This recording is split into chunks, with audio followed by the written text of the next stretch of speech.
All right, guys, today we have a special guest in the house. Some of you will know him, but for those of you that don't, he's ready to share a lot of history with us from the Full Eclipse Terror Squad era. We are talking about the one, the only T.U.D. Good in the chat. What's good, T.U.D.? How you doing today, man?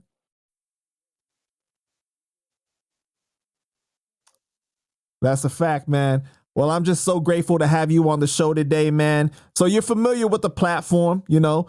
I want to start at the beginning to help the people understand who you are, where you came from, and how you got to where you are today. No doubt.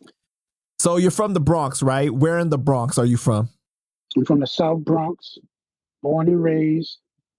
You know what I mean? Prospect and Home Street, 818 Home Street to be exact. Ranch Crew, the big gray building. We called it Gray Skull. You know what I mean? Yeah, so that's the origin. So were you actually born in the Bronx? Yeah, I was born in Bronx, Lebanon Hospital. Okay. So I'm guessing you're born in the 70s and coming up in the 80s. Is that right? Yes, indeed. Okay. Did you grow up with any siblings? Yeah, I was my mother and my father's firstborn. And then 6 years later came my little sister. You know what I mean? And 2 years later, my little brother.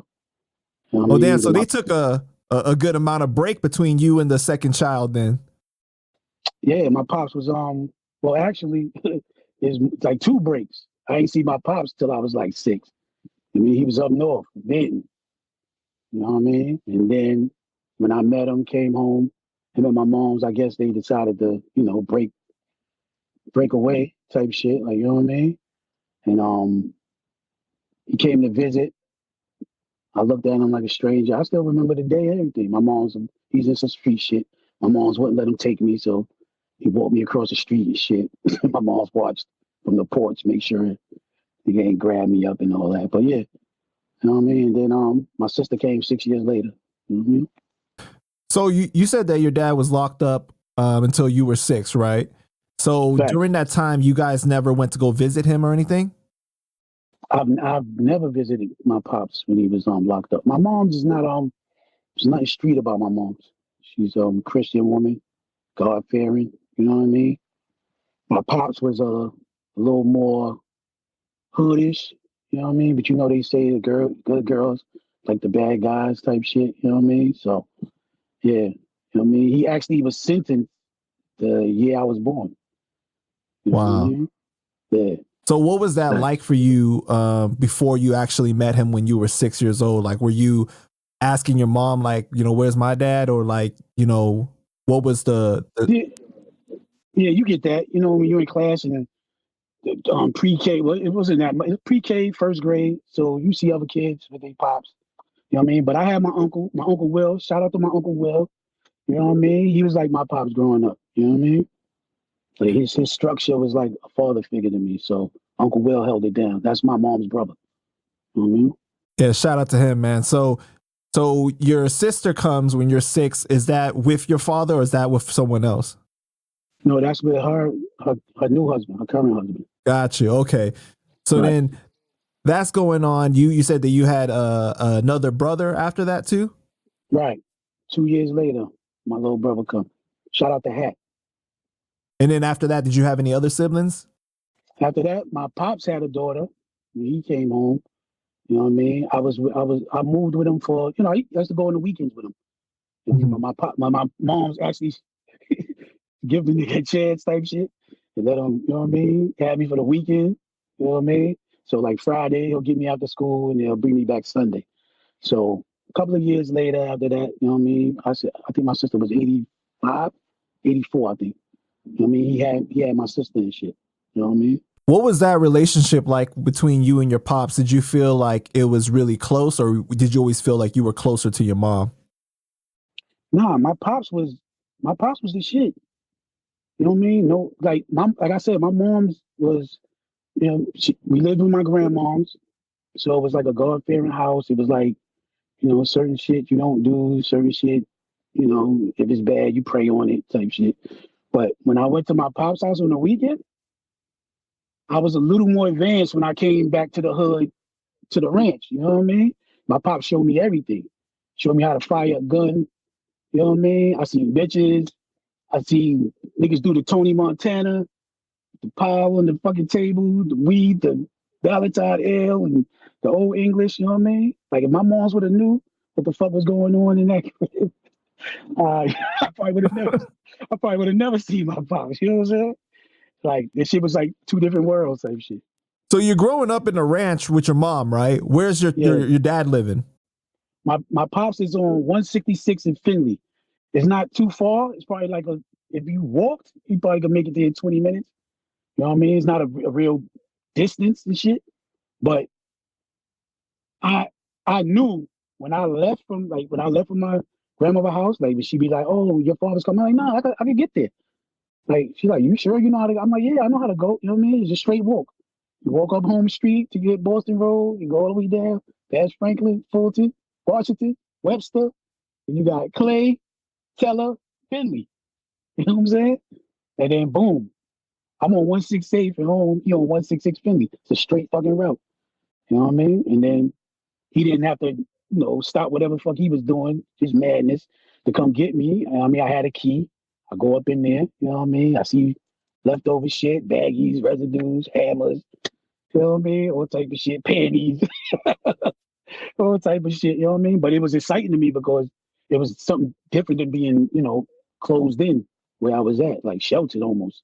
Yeah, so You know you what I'm saying? had the two extremes, right? You had the religious household with your mom and your grandma. Right. And then on the other hand, you getting exposed to the streets and everything. What is it like for you as a child to see the two extremes? The best thing about it is I learned what not to do. You know what I'm saying? Like you could preach to your kid not to do this shit. Like, don't do that. Like how my mom's been doing, don't do that. Like, no, God wouldn't want you to do that. But then you get the experience when you see a nigga 10 feet from you with a hole in his ass. Like, you know what I mean? Hole in his face. Or, you know what I'm saying? He done stole something from somebody and they baseball batting him. So, you know what I mean? I'm getting both perspectives of, okay, nigga, don't do that. Or, my pops and them, his friends, they was on top of the world almost. Like they wasn't no type of drug dealers or nothing like that, but they were all legit niggas. They all had jobs, they all had cars. But I watched what the shit did while they was doing the shit. They lost everything, lost houses, lost wives, lost their jobs, you know what I mean, lost their kids. And it just was an insight of, nigga, you could push it, but don't, don't get high on your own supply type shit. Mm. But it was you know what I mean? I got to see it. You know what I mean? So you said that they all had regular jobs. What did your dad do for work? My pops, like one of the characteristics I got from my pop, being that me and my pops look so much alike, I got his charisma. I think that's why my moms didn't really want me to out because she knew like, damn, you just like this nigga. And I got his intelligence. You know what I'm saying? I got his fucking intelligence. Like, you know what I mean? Like my brain worked a little bit different than other, like, you know what I'm saying? Normal kids. That's why when we get deep in the story, you'll understand. But my pops was very smart. He worked for the Board of Education. You know what I mean? He married a woman who was a school teacher. Her mother was a chairman on the board. All the sisters worked as teachers. You know what I mean? But his smarts, when they say you too smart, you dumb. He did Right. dumb shit. You know what I mean? Being so smart, he did dumb shit. So, yeah. And what about your mom? What did she do for work? My mom was a school teacher also. She's still a Oh, school right, teacher. right. Okay. Facts. Damn. Mhm. So, okay, so you're a parent now, right? Right. And would you ever have let your child see the stuff that your dad let you see? Never. Never. I can tell them. See, my pops was more hands on, like, look, don't do this. And look at me. You know what I'm saying? Don't do this shit. And I'm like, damn, look like you having fun. You know what I'm saying? But I was smart enough to just wait to the outcome. You know what I mean? Like 6 months later, 8 months later, like your car getting repoed. I'm like, oh yeah, that's why you say don't do that shit. So now I'm a little, my kids. You know what I mean? I was a little more hands on. Like I'm gonna tell you what you think is gonna be some shit, and I'm gonna tell you the end result.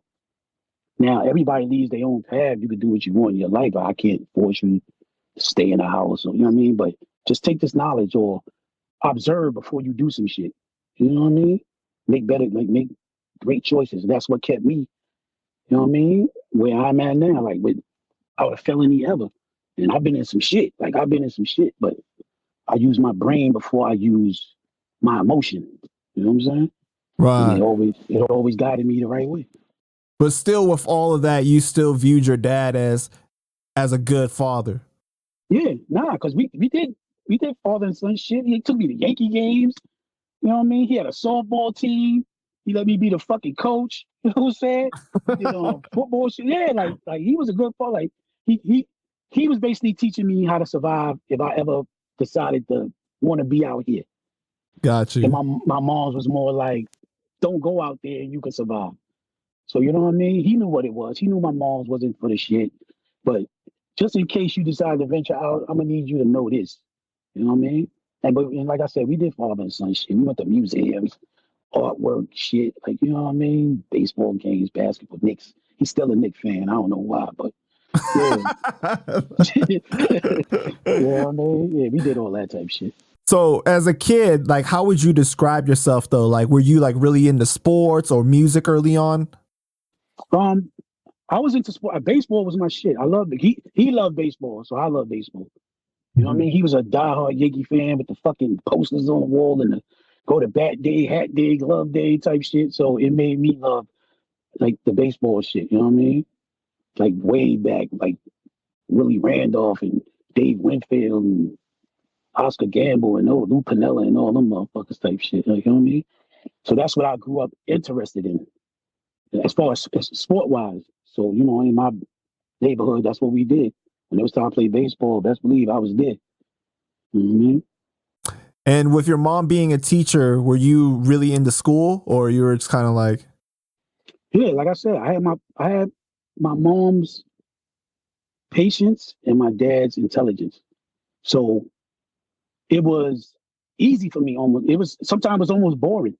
You got know what I you? mean? Because I finished shit before all the other kids. Motherfuckers looking at me like I'm showing off and or you arrogant because you know shit, or you think you cocky because you know shit. Like at fifth grade, when I was leaving elementary school before I graduated, I was reading at a high school level. You know what I mean? So the Wow. classes I went to in junior high school was with 6 foot motherfuckers with beards and mustaches that's about to graduate. And I'm mad little, I'm like 110 pounds and shit, skinny, big ears. You know what I mean? And I'm almost tutoring these motherfuckers, like, you know what I mean? So yeah. So you're coming up in the Bronx in the '80s. Help paint the picture for us. What was the Bronx like during that time? Devastating. Devastating. If you didn't know how to survive, you didn't survive. Ed Koch was the mayor. Crack was running crazy. I mean, well, before the crack, the cocaine was you know what I mean? You had to have a little money for it, but the shit niggas did for the money was crazy. The support the high was crazy. But then when the crack shit came, forget about it. Shit just it destroyed shit. It destroyed families. You're talking Shit about like destroyed the some of the most beautiful girls getting on their knees, doing all types of crazy, stuff, right? Like, crazy. I heard she cleaned the act up though. Alexis, yo, that bitch was bad. She had green eyes. Everybody oh, in my you hood naming know. names now?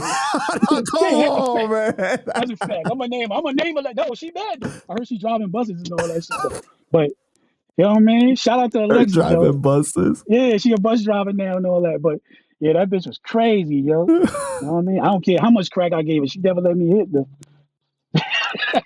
She had some type of Oh, sense. you was supplying it to her? Yeah, allegedly. Allegedly.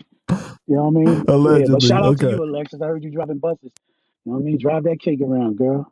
That's crazy. So at this Yeah. time, it there like the fires going on? Yeah. Oh no, the Bronx was already burnt down. It was already burnt down at this Yeah, time. the Beach Street era, '83, the Bronx was burnt down. Beach Street, Wild Style, that era, the two movies, the two movies in one theater, like two showings, the Bruce Lee joints and all that. Yeah, the Bronx was just lots, basically vacant lots, tenements, and it probably was a few projects that's still out here now. Maybe like Eat Wall, Forest was up, and McKinley was up, maybe Monroe type shit like that, Bronx projects. But back then, like it's just tenements burnt down, vacant lots. We used to run in the lots, flip on the mattresses, chase the dogs and shit, throw rocks at each other, crack each other in the fucking head and shit. It was devastating, devastating. But at this time, though, you're still seeing fairly the early stages of hip hop, right? Yeah. So what was that like for you watching that happen? It was a relief. It was an escape, I should say. Like you walk from your house to school, there's crack vials everywhere. You stepping on shit. You see niggas leaning, dope fiends. You see motherfuckers arguing. See somebody trying to sell a fucking TV. And then you get back in the house. Mind you, my school and my building is literally probably 50 feet from each other, 100 feet. But that little process from the school, walking out my building to the school, crazy.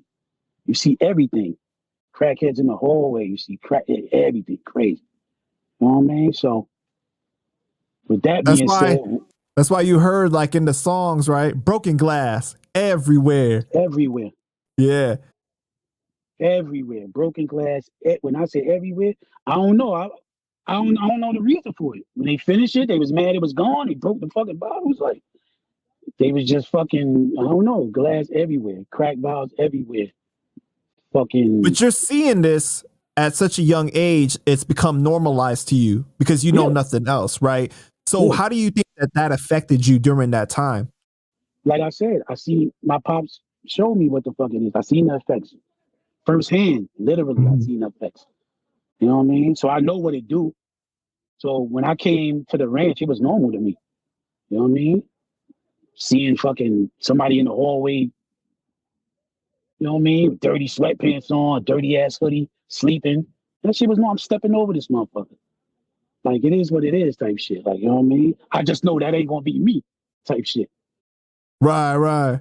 Does that ever trip you out though? Like, because you're a parent and you see like your kids growing up and you're like, damn, when I was this age, this was what I was already seeing. Yeah.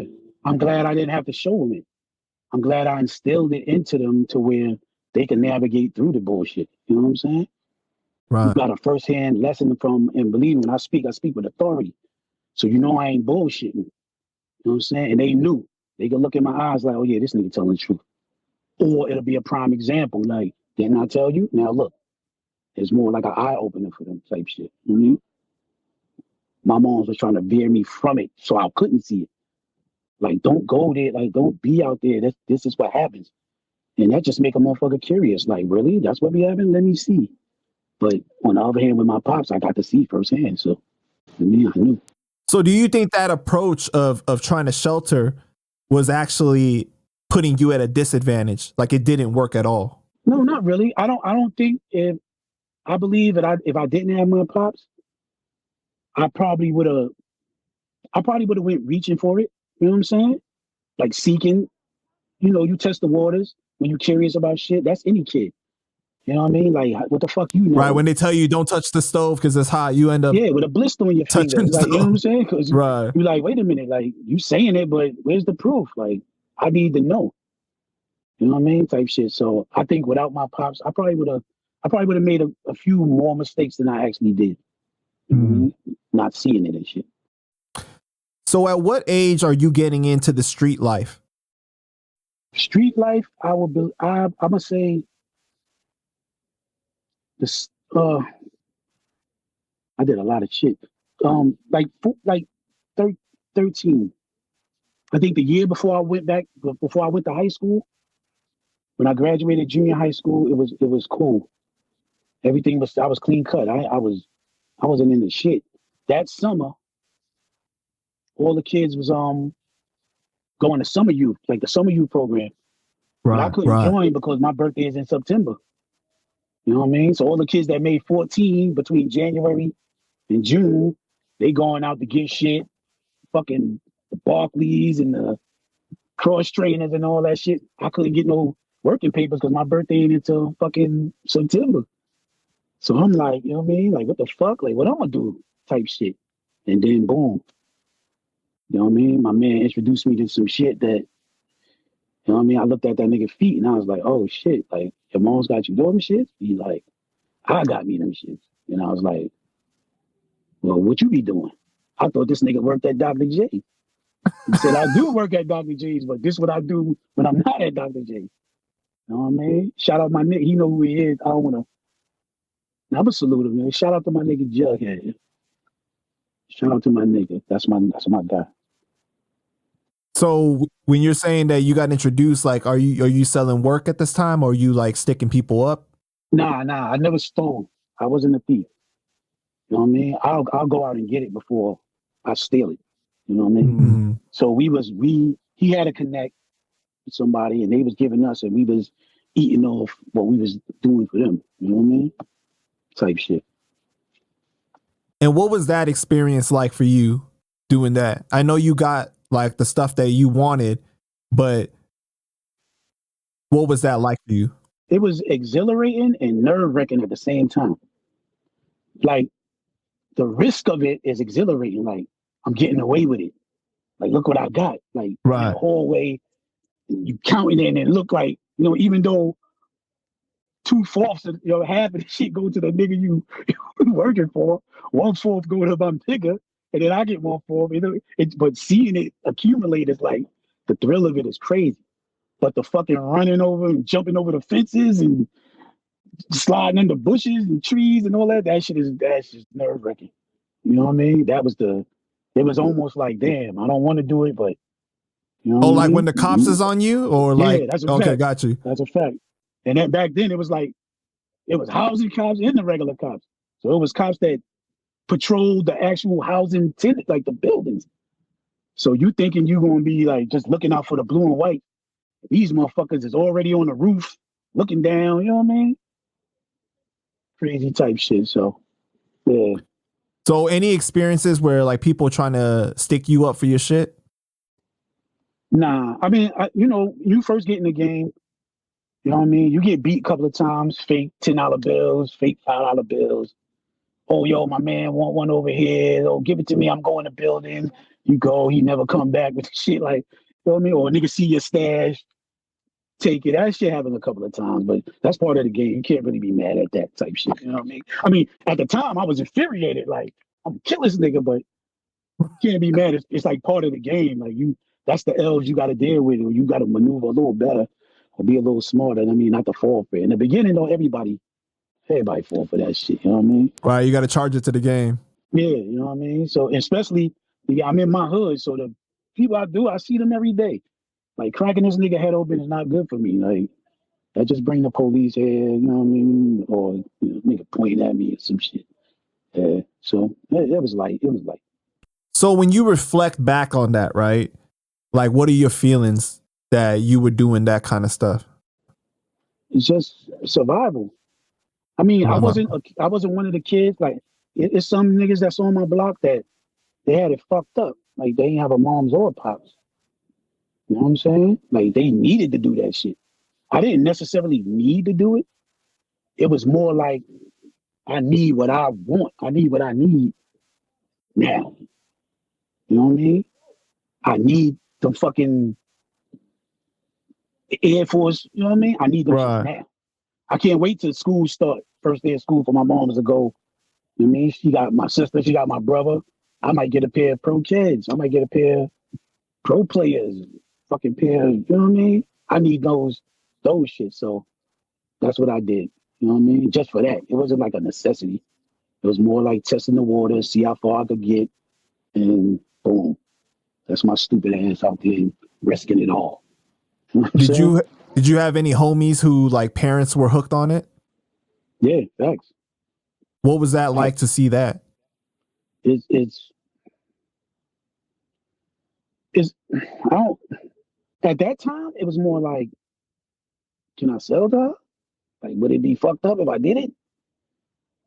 But it was more like you know what I mean? I didn't make her do this shit. Now when I reflect on it, it's more like, damn, I'm more concerned about why the fuck this nigga is the way he is now. Now I see. You know what I mean? Back then he had the crib to himself. Mom's never in the crib. Everybody, it's like, oh shit, you the man tonight. Like, yeah. Not knowing that shit caused trauma to a kid. Like, fuck a kid up. Like, you've been alone since you was a kid. You know what I'm saying? When I went home, I had food on the table. I had a mother that prayed over me. Like, you know what I mean? This nigga go home. All he got is whatever he brung in the house with him. So, you know what I mean? Now, in hindsight, I look at it, I'll be like, damn, that shit kind of fucked up. Yeah, it's interesting when we're in the middle of doing something. Sometimes the stories that we tell ourselves to get through it. You know what I mean? Yeah. Yeah. When you're in the moment, you only care about the survival of it. You know what I mean? The repercussions and what comes later or the hindsight is never playing while you're in that moment.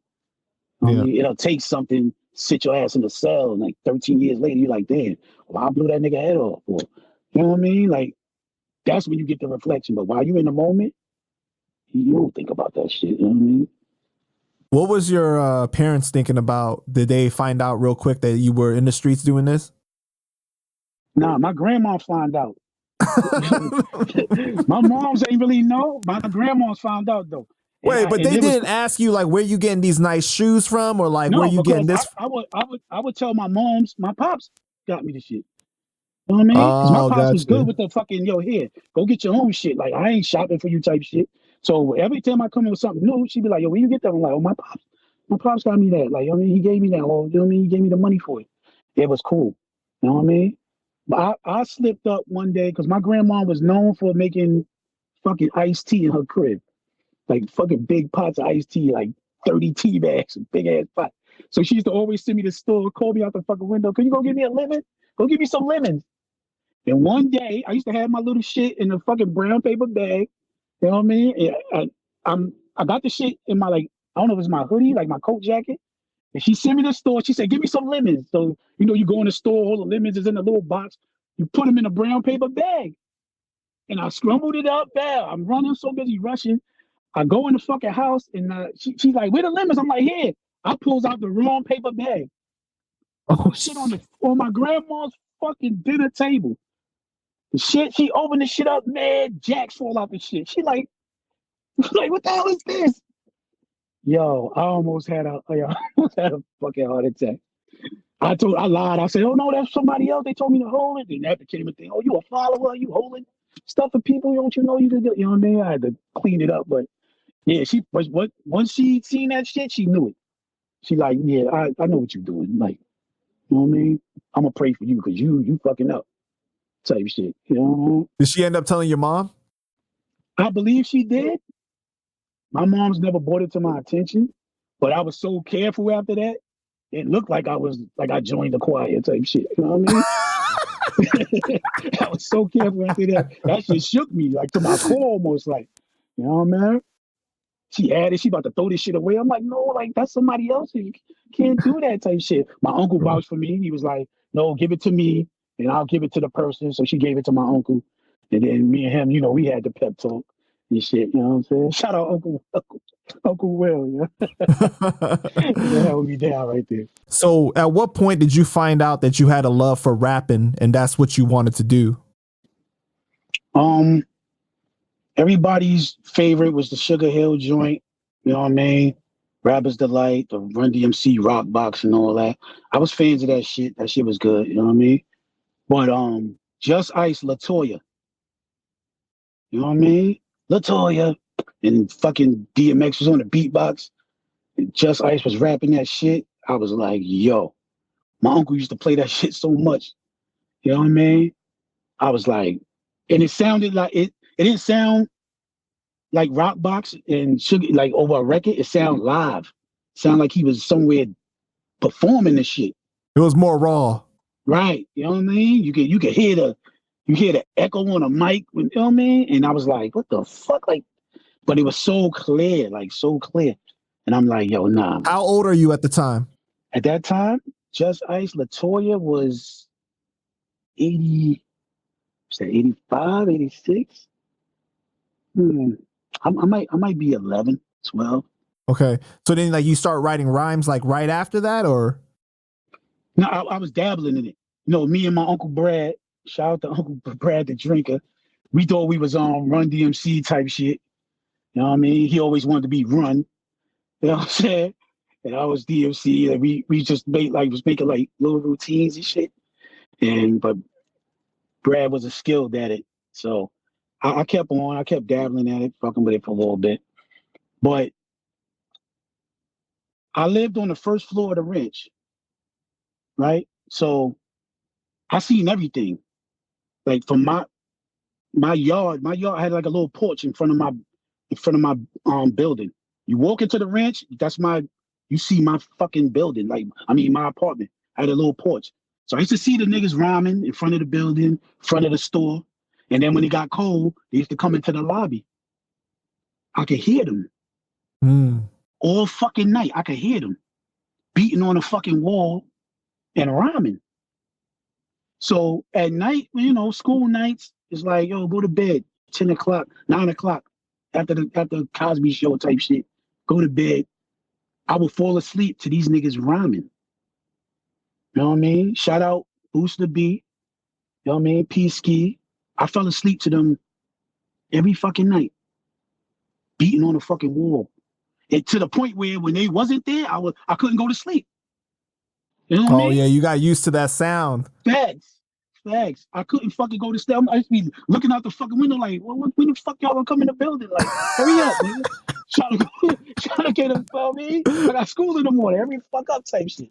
So that was the luck, like, you know what I mean? Waking up with that shit on my brain, like, I'm thinking, like, listening to what they saying, I'm like, nah, he could have said this instead of that.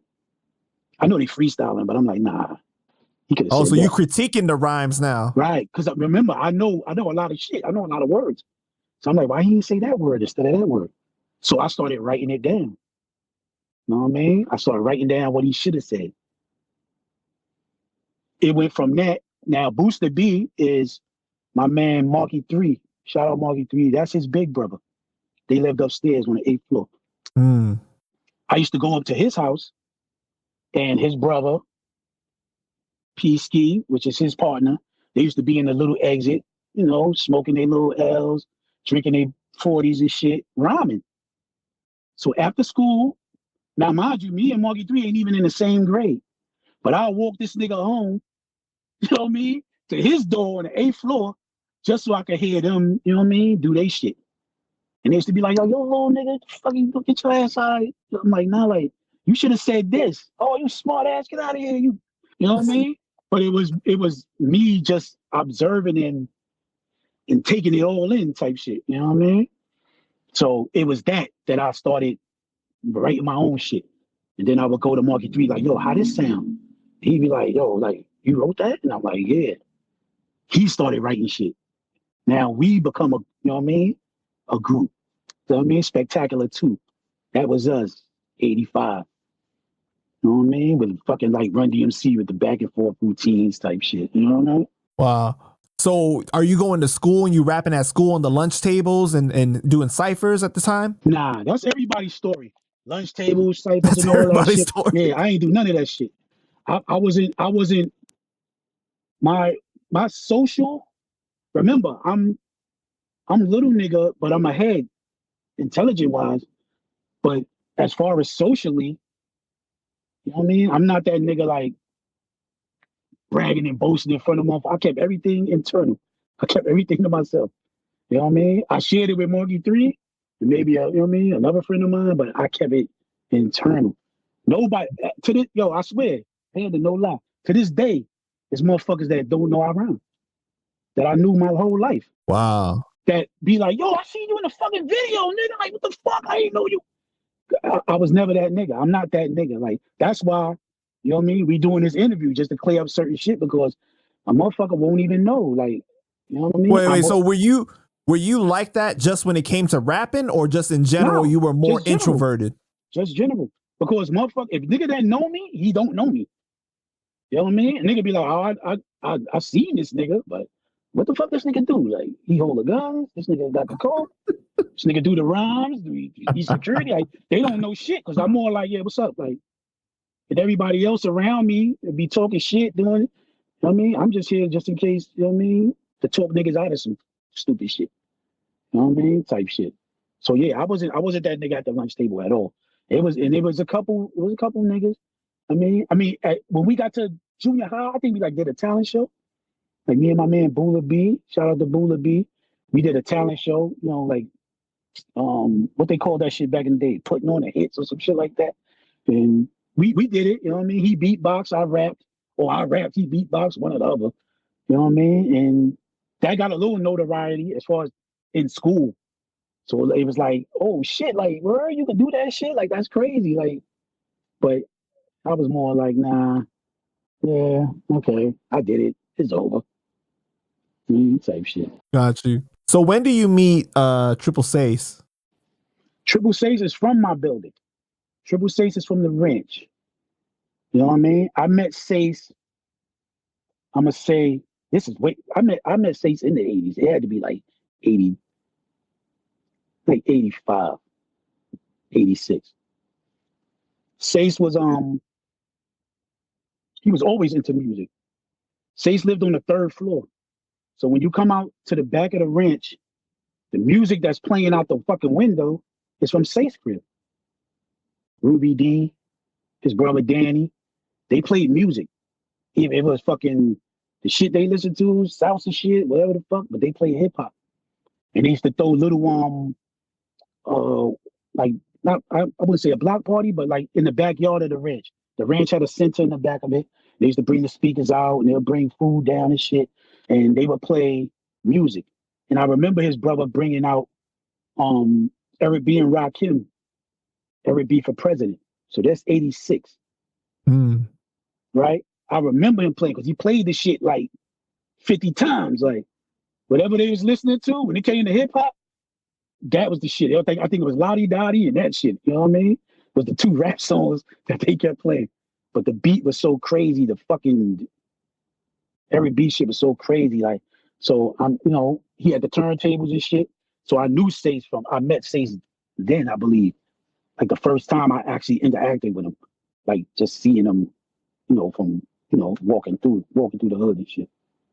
So how do you guys go and create Young and Ruthless? Young and Ruthless was, I believe it was JQ, my brother JQ and Seis. They developed a partnership, and they knew I rapped from the fucking talent show shit. And then the local in the hallway, Friday nights, everybody rhyming in the hallway type shit, and me doing my thing. And I remember they on top of the hill while I'm doing my 1-2, you know what I mean, making my moves and shit. Their coach, he came up to me and was like, "Yo, we trying to do this rap shit. Like, what's up?" And I'm like, "Okay, like, what's up?" And they like, "Yo, we want you to be part of the group." And I'm like, "All right, that's cool." Now, mind you, JQ is this nigga ain't a rapper. This nigga JQ he's a different kind of person. Like JQ is a beast. You know what I mean? Like he's a beast. He's on the street. He's a beast. Like Wait. So why is he in like the group if he's not a rapper? No, I had no idea he rapped. Oh, okay, got you. Okay. You know what I mean? It's him and Seis approached me talking about a group. So I'm looking like, what the fuck? Like, this nigga gonna be the DJ? Because this nigga don't rap. I know Seis raps. I hear him, music coming out his crib. I see him in the back of the ranch with his notebook and shit, writing shit. But I don't know JQ rap. I know JQ for putting niggas on their back pockets, you know what I mean? Shit like that, and working at the spot and all that. I know JQ for that. You know what I mean? So when they approached me about it, I'm like, all right, that's cool. And they like, yeah, you know what I mean? We heard you do your thing, such and such. Like, we can make this shit work. I'm like, all right, that's what's up. I'm still, me, I'm not like, wait a minute, so we gonna do shows and all that shit? Like, I ain't trying to do none of that shit. Like, I got this going on, I'm good. Like, they like, nah, I'm telling you. But Seis was more influential than anything. He was the one like, yo, I don't care what y'all niggas doing, we gonna do the music. You know what I mean? Because we had different paths than Seis. You know what I mean? Seis was really the one pushing the music, like, no, nah, let's do that. Put that shit inside the music type shit. You know what I mean?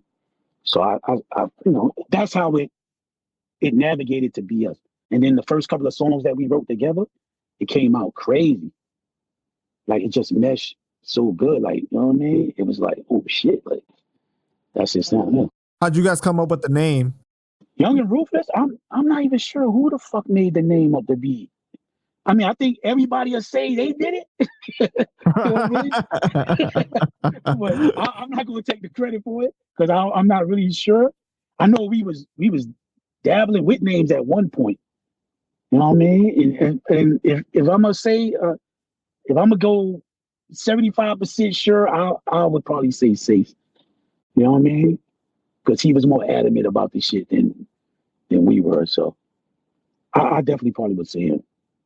So why did the group with Sace not end up working out? It worked. It worked for a pretty long time. We was the first, and this is the thing that had me when I watched the Tomb interview, right, that you did with Sick One, and he said, "I know Sace for rapping. I knew Sace as Sammy for playing baseball."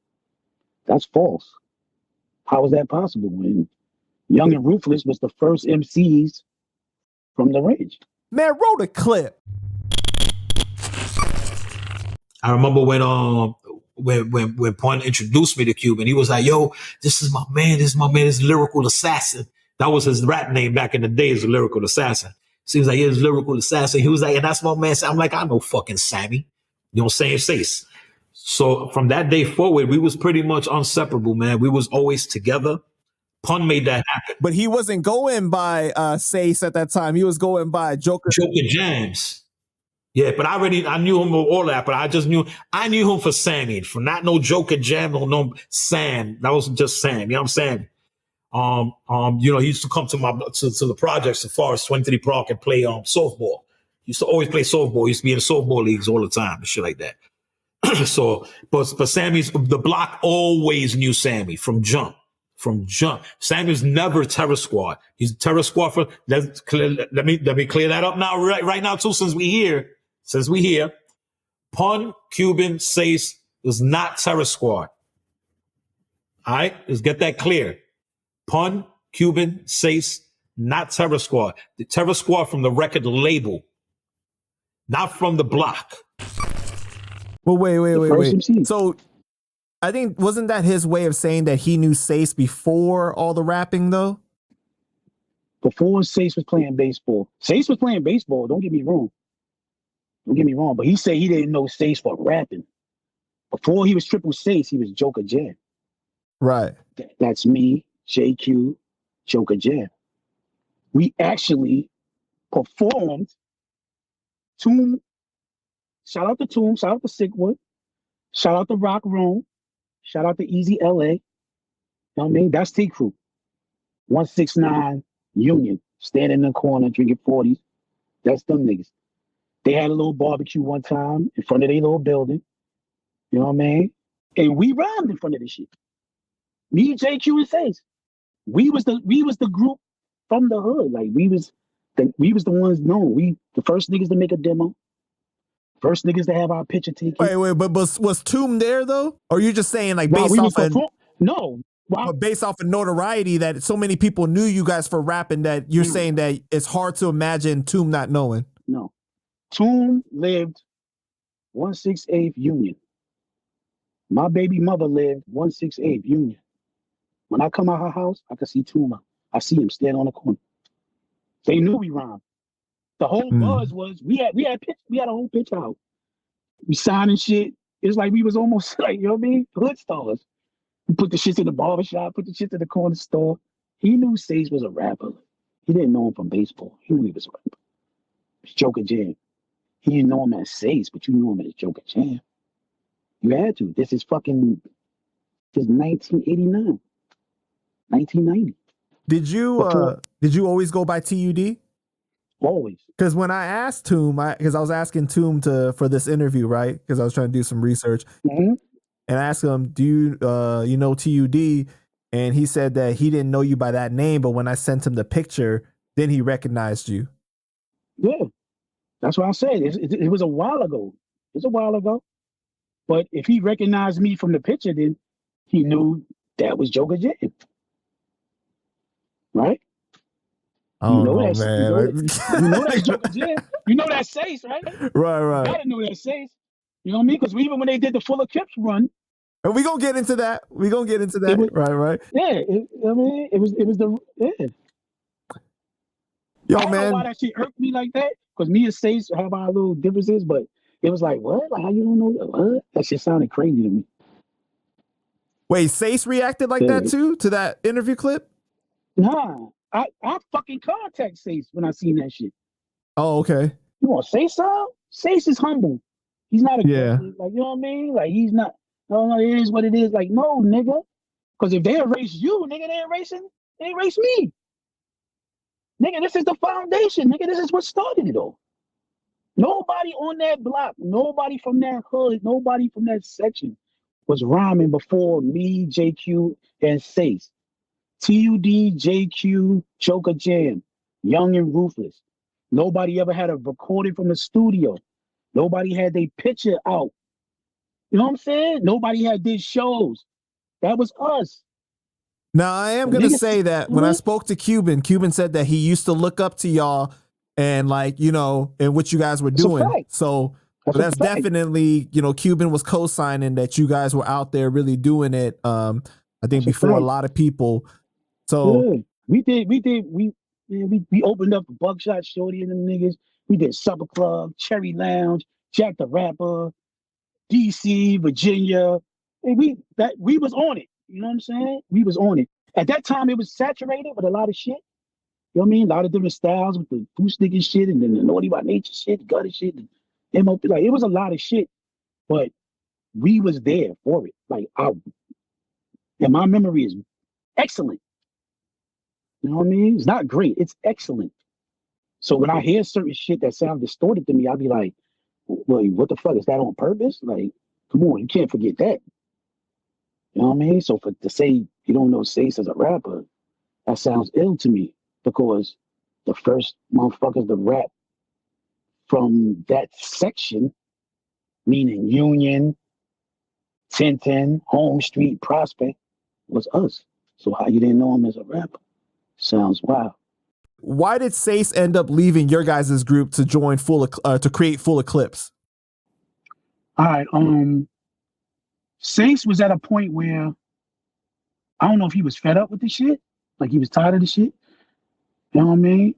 But I know we had a discussion. I think we did a show and shit. We was in Brooklyn somewhere, and then it was like some niggas heckling us and shit, and the crowd saying wild shit. And I think he just got tired of the shit. You know what I mean? Being that he was at it so long doing it. You know what I mean? And it wasn't like he jumped ship, like left us and then start fucking with Full Eclipse. It was probably like a year later. You know what I mean? But the momentum was moving. You know what I'm saying? Our momentum, everybody was like, what's up with y'all? Like, it's been like a year, but what the fuck is up with y'all niggas? JQ was doing his 1-2, you know what I mean? And Seis, I think Seis left. Seis went to Colorado or some shit. Dead ass, like, yeah, Colorado. Oh, he left the Bronx. Wow. Yeah, facts. I know he got into some shit with my man, and he left.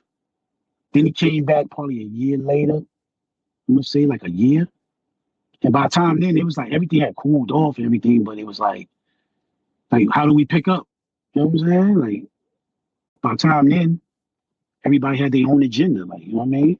I was moving solo at that point. I said JQ wasn't like 100%.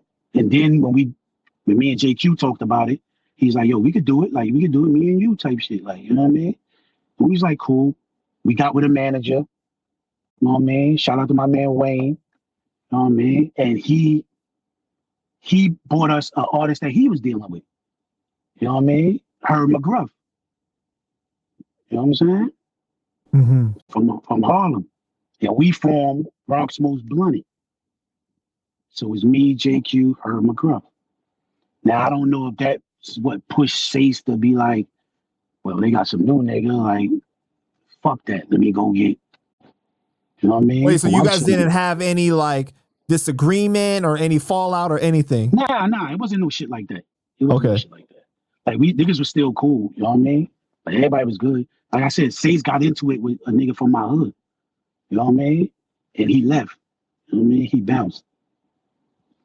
And, you know, niggas is like, well, I ain't gonna stop the show type shit. Like, you know what I mean? Let me do this, let's do this. And me and JQ, we moved around for a little bit. But then, yeah, the manager that we had got at the time, he introduced us to Gruff. You know what I mean? And we was just used to splitting it 3 ways type shit. You know what I mean? Right. And it seemed like a good fit. So Gruff was on point. And he was nice. He was dead nice. You know what I'm saying? So. But you said that he was from Harlem, right? Yeah. And yeah, but then you guys named the group. Right. He accepted it. You know what I'm saying? Yeah, okay. Because we was basically, we was running off the wave of Young and Ruthless. You know what I mean? Because we had the momentum. And we knew the spots to go, the open mics and all that shit. So, you know what I mean? When he decided to join, he was like, yo, nah, that's cool. Like, I'll fuck with it. You know what I mean? Even though he was from Harlem and shit. You know? So at what point did you guys end up meeting Cuban and Big Pun? Cuban was living in the Louisvilles. They built the Louisvilles. That's 89, 90. David Dinkins built them shits. Cuban moved there. So you like 16 now, like around that age more. So when you meet him. I'm having a kid. I'm having my daughter at 16. You know what I mean? Oh, damn. Well, actually, she's born. I was 15. My birthday is September. Her birthday August. So I had her at 15. So my brain is a little different now. Like the rap shit is like, I don't even know if it's secondary. It's probably like fourth. You know what I mean? It's like the kid, money, survive, then rap shit type shit. You know what I mean? So yeah, I knew Cuban from the hood. I've seen him. You know what I mean? He was younger than me, but I knew you know when they built that shit, it was more like whose side they gonna be on, Forrest or us? Right. And I was gonna touch on that later. So yeah, we'll talk about that later. But then you meet Cuban. How do you meet Cuban? I meet him. He dealing with what's my man Haji? My man Haji that was in my class. Like that was his crew. Haji is from 166 in Prospect. So everybody from 166, Little Vales, they kind of become, you know what I mean? They go to school, you know, they live in the same building. Like they ain't in the ranch, you know what I mean? Type shit. So that's how they become friends. And I know Haji because Haji is in my class, like type shit, you know what I mean? So me fucking with Haji, then I get to, you know what I mean, see Cuban, you know what I mean? Like, what's up? Type shit, you know what I mean? He's not rapping at this time though, you know what I mean? He's not rapping. Pun's not even rapping. When I meet Pun is fucking with my man Dev, you know what I'm saying? And my man Jeff Jordan from the ranch. Pun is actually staying with my man Dev. The day I meet Pun, he's in the ranch parking lot having a battle. But he's not rapping. He's singing. Oh, he's singing. shit. He's singing against my man, Shy Mill. Shout out to Shy Mill, tough buff. You know what I mean? They having a fucking American Idol, like a sing-off type shit. You know what I mean? And they in the ranch parking lot. Like a rap battle, but fucking singing type shit. You know what I mean? That's how I met him. And then I used to. Who won? I think they both would say they won. You know how that shit go. There ain't no cameras there. You know what I mean? They both. We gonna get into that later, okay? We gonna get into that I'm not later. fucking fucking Simon Cowell and shit. But, right. I mean, they both was nice. You ask me, like, oh shit, like that's crazy. Like, what the fuck is that so shit? What size is Pun at this time? Like, what size is he? He's about $190. Okay. 80. He's at Fort Apache. He's at the gym, Fort Apache, the Bronx. It's a boxing gym on Fox Street, a couple of blocks from us. You know what I mean? My man Jeff used to go there after like basketball practice and shit. And I think he met Pun there. And he brought Pun to the ranch. And then Pun started chilling with my man Dev. You know what I mean? And then he would be at the basketball courts on the ranch. You know what I mean? Playing basketball and shit.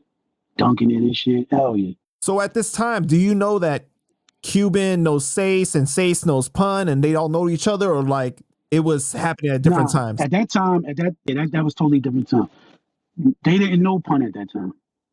Pun was hanging with ranch niggas. He was on the ranch. You know what I mean? Sace, I believe, knew Cuban. You know what I mean? I believe he did know Cuban at that time. I think they formed the relationship, him and Cuban. I'm not sure. Or if he formed a relationship with Pun first and then introduced him to Cuban. But I know for sure that Pun was he was on the ranch. He's on the 8th floor of the ranch, staying at my man Dev crib. So in the morning time when Dev and the niggas is all getting ready for school, and like I said, I lived on the 1st floor. So when I opened my fucking yard door, them niggas is all lined up against the motherfucking you know what I mean, the front of the ranch. You know what I mean? But there was no rap, there was no raps involved in.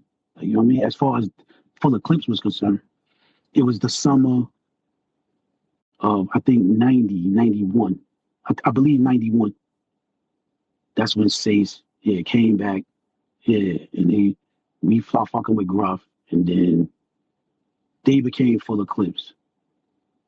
And how I knew it was, so when me, JQ, and Sace was a group, right? We used to have this fucking chart at Sace crib on the wall with all the fucking titles of the songs and shit. And every time you write a verse, you go in there and you check, you know, that you finished the verse type shit. Oh, so he was did the real same organized. Shit. Right. Like I said, he was meticulous with this shit. Like, you know what I mean? And we had like 100 titles. And every time you fucking finished the title, you went to the board, like the little construction paper, and you put a check next to your name that you finished the verse. He did the same shit, you know what I mean, with the Full of Clip shit. But it was in Cuban house on the fucking wall. Oh, fucking wow. checklist type shit, you know what I mean? And I remember them practicing. I could hear them because Cuban lived 2nd floor in Littleville. So you hear the beat, the instrumental playing, and you hear them niggas rapping. You know what I'm saying? Like, you know what I mean? Like, that's how close the ranch of Littleville was. We walking by the Littleville, like, what the fuck? You niggas rapping? That shit just put the antennas up, like, you know what I mean? And then, that's when I knew, you know what I mean? They formed the Full of Clips joint. But mind you, I believe Pun, before they did the Full of Clips, Pun and Cuban, rugged and, was it Rough and Rugged? Or Rough and Rugged. Right. Yeah, like Rough and Rugged, that was their shit. And then they incorporated Sace, or Sace came with the formula and made it a little more easier type shit. Like, you know what I mean? But Rough and Rugged, yeah. Rough and Rugged, I shine like a nugget. I'm the last motherfucker that you ever want to fuck with. Up it or get stuck by the Cuban link. Yeah, I catch all that shit, nigga. You know what I mean? Right. So at the time, then he's Moondog. Pun is Moondog. He's Moondog, definitely. Right. And Cuban is lyrical assassin, right? No question. How nice are they at rhyming at the time? They're sharpening. They're sharpening. We sharpened our skills inside the halls of hell. The halls of hell is the Littlevilles.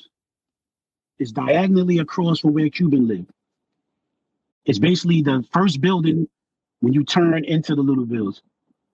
When in the parking lot of the back of it is the parking lot of the ranch. We would go there on Friday nights. Everybody had their 40s, everybody had their weed, whatever. And we were freestyling there. It was closed in. The shit was dynamic. Like, it was almost like steel being forged. You know what I mean? Right. So every week, it was more like, yo, next week, you got to have something new type shit. Got to have something new come next week. And that was the plan. And that's what sharpened niggas' skills. But, you know, everybody had their favorites. Everybody picked their favorites. Pun had probably like 3 rhymes. Cuban probably had like 2 rhymes. I got a shitload of rhymes. I've been writing for, you know what I mean? Sace got a shitload of rhymes. But Sace is smart. He's not spitting his rhymes. He's beating. He's the technician. He's absorbing it. You know what I mean? And I know what he was doing. He telling them niggas like, listen, nigga.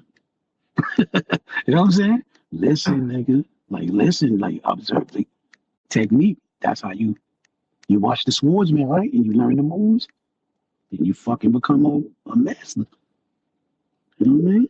How close would you say you were to Pun and Cuban at that time? At that time, me, Cuban, and Pun, we was. I wouldn't say inseparable. They bond was definitely closer than mine. You know what I mean? But we hung out a lot. We did shit he probably forgot. You know what I mean? I remember one time, me, Sace, Cuban, and Pun. We waiting for Sace. This Sace had moved. He moved like next to Bronx Avenue Hospital, like 171st, some shit like that. And Cuban had a fucking white hatchback, some white two-door shit, hatchback. I don't know the name of the fucking car. It had a fucking house speaker in it, mad bass. And we supposed to go to the studio to do a song. So we waiting on Sace. I to this day, I still think he was laid up with some bro. He tried to say he wasn't. But we call this nigga. We in front of the crib. He ain't answering, ringing the bell. We think we got the wrong shit. We go to McDonald's on Southern Boulevard. These motherfuckers come out with brown bags. When McDonald's give you a brown fucking shopping bag, you know it's mad shit in it.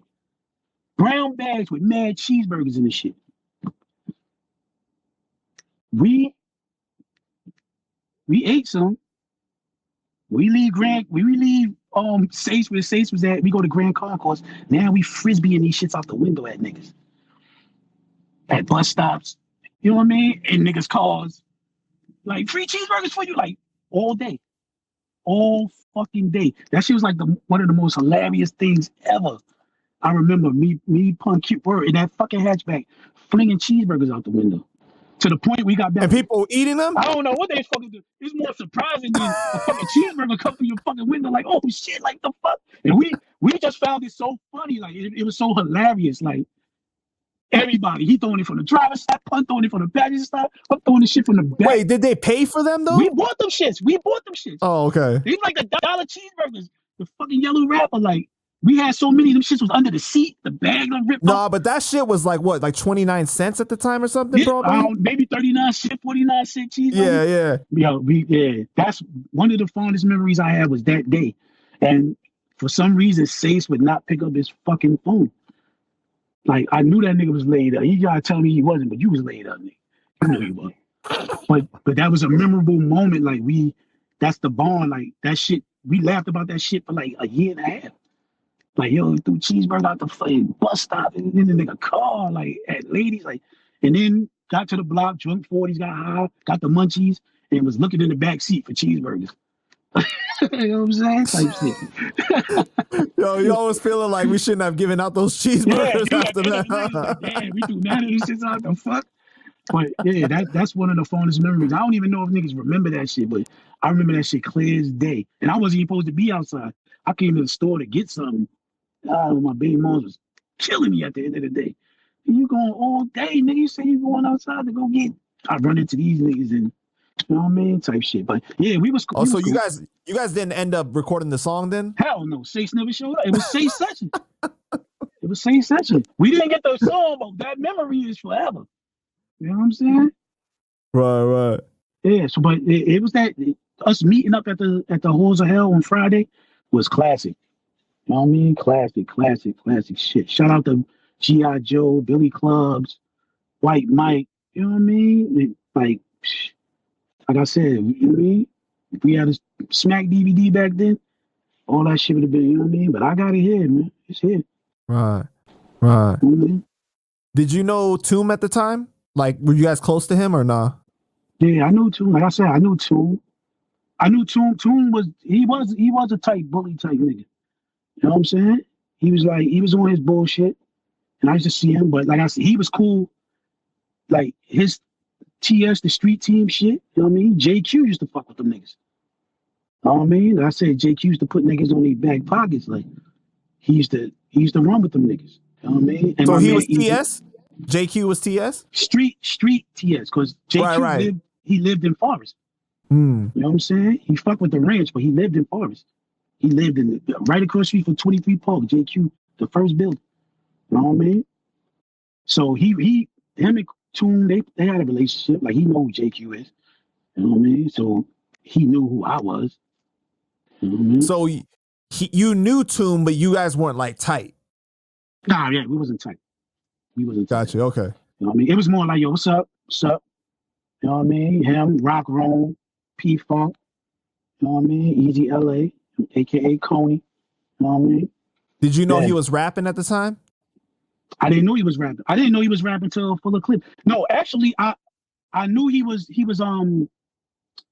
hype man for Joe when they was packing Right. up in the fucking U-Haul and shit and jumping out because we was doing shows and they would show up in the fucking U-Haul, open the back up and man, niggas hop out the back of that shit like, oh shit, like, what the fuck, like, you know what I mean? Down Lower East Side, you know what I'm saying? Like that type shit. So I knew he was when Joe was on stage. I knew he was doing a hype man, but I didn't know he was actually like, you know what I mean, rap himself till I seen him with the Full of Clip shit.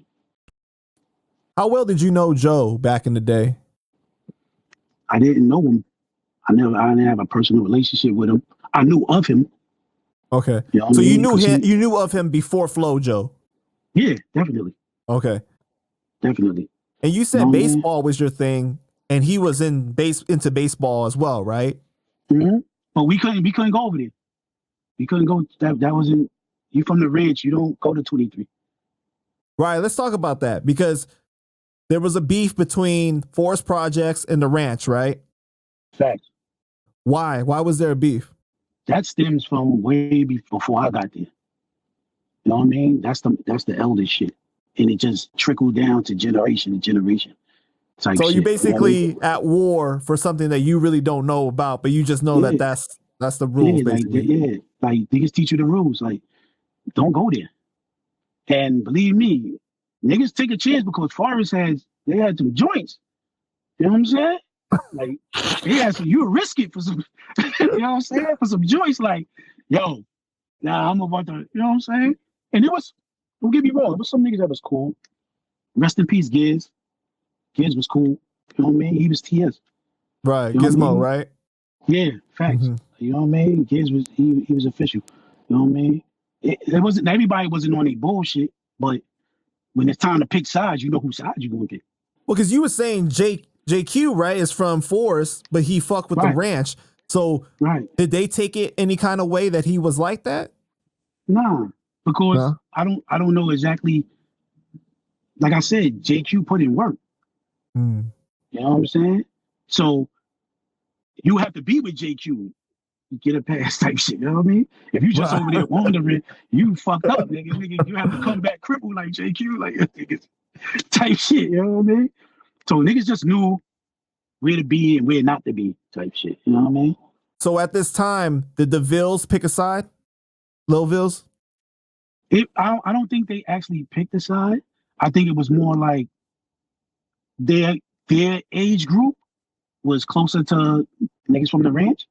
Gotcha. You know what I mean? Because it's some niggas that was from Forest that was cool too. Like they age like the Posse None niggas. You know what I mean? Shout out to them niggas, Posse None. You know what I mean? They was from Forest, but they hang in the Vills. They be in the holes of hell rhyming with us and shit. You know what I mean? Yeah. So Joe's coming out with Flo Joe and everything. What is the hype in the Bronx at that time? It's electric. You know what I mean? Queens got it on lock at that time. You know what I mean? Couple of Brooklyn niggas, but to see somebody that you can actually see, like I see this nigga. He got a song coming out. Like he working on a song. I see him in a video with KRS, Mad Lion.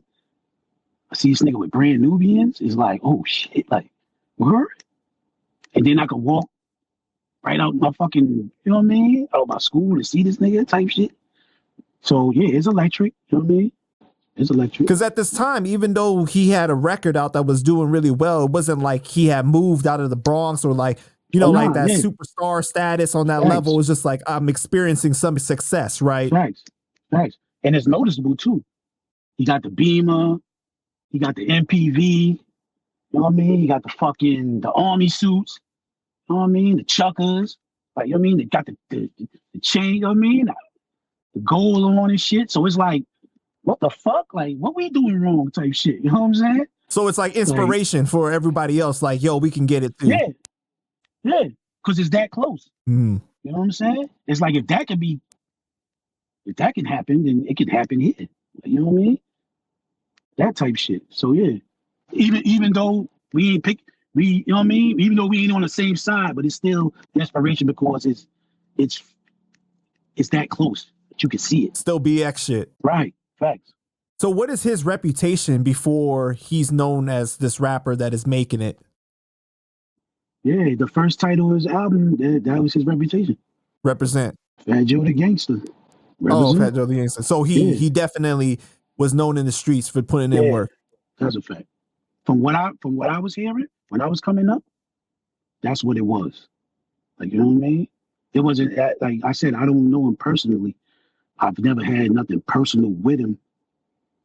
But, you know, Halloween come, and it's the fucking meet up in the middle of the block shit. He was there. He was there. The fights in the park and all that shit, golf clubs and all that. He was there. It's a fact. That's a fact. So Victoria 5 Crazy Sam tournament. Full Eclipse was there, and everyone but Cuban ended up dropping out, right? You end up joining him on stage with someone else, right? Who, JQ? Me, him, and JQ. Right. How did that end up happening? Crazy Sam has this contest. First prize is a fucking record deal. We all join in. Full Eclipse join in.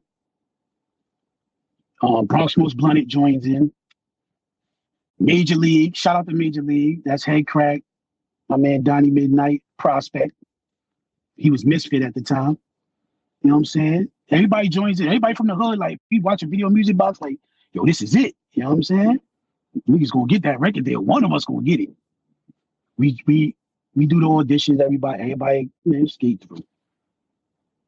In the midst of the competition going on, Joe grabs Pun. He can't perform at no shows and none of that shit. Like, he can't, like, exclusive rights type shit.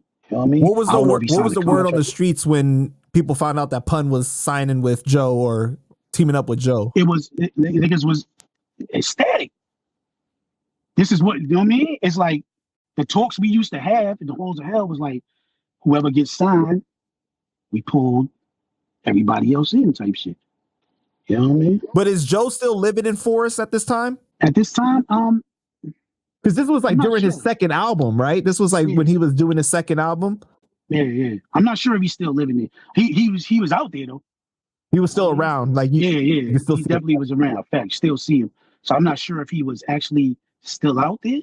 I mean, like living out there, but I know he definitely was around. So I know you could catch him right there. Fucking what's that? That's Tinton. You know what I mean? Across street from 23 Park. You could catch him at the store. That's where they hung out at. That was they. You know what I mean? 166 Tinton. That was they block. You know what I mean? So yeah, Pun he snatched Pun up. And I remember them saying, yo, we can't do the contest. Pun got signed. We like, what? Like, who the fuck signed? Like, he got signed. He's like, yo, Fat Joe signed him. And we like, oh shit, like that's crazy. Now in the midst of that, the second week we go, Bronx Most Blunted. We nail it. We about to hit the not the semifinals, but like the round before the semifinals. And Heavy D grabs Gruff. Oh, see, that's what I was about to ask about. Like, where the hell did he go? Yeah, right. Heavy D scoops up Gruff. Know what I mean? So now it's me, JQ, and I don't know why. I guess once they grab Pun, everybody figured like, nah, we good. Like, we waiting for that ship to sail. Like, fuck this contest type shit. But Cuban still was in it.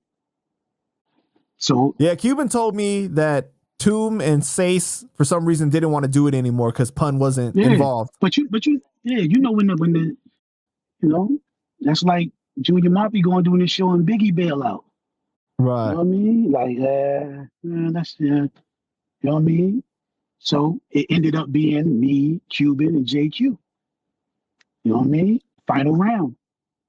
But you guys don't even have a song together, right? No, we did the song. We made the song that night in my crib. I was living on 166 in college. We broke night. We did the song off of Crisscross Tonight's the Night.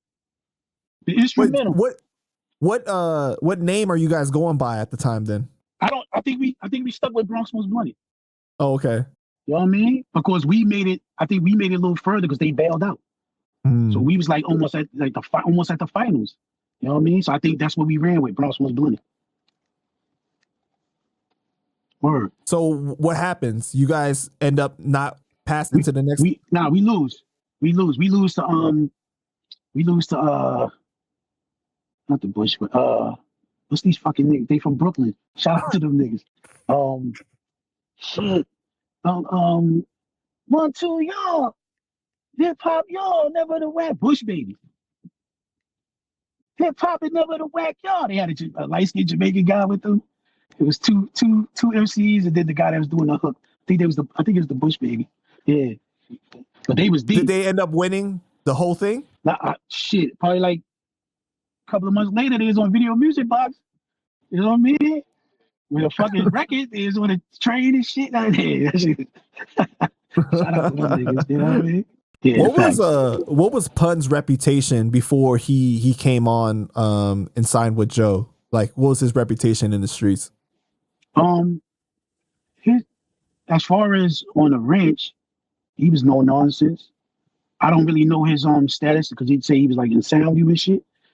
But I know on the ranch, it was no nonsense. Like Pun knew how to fight.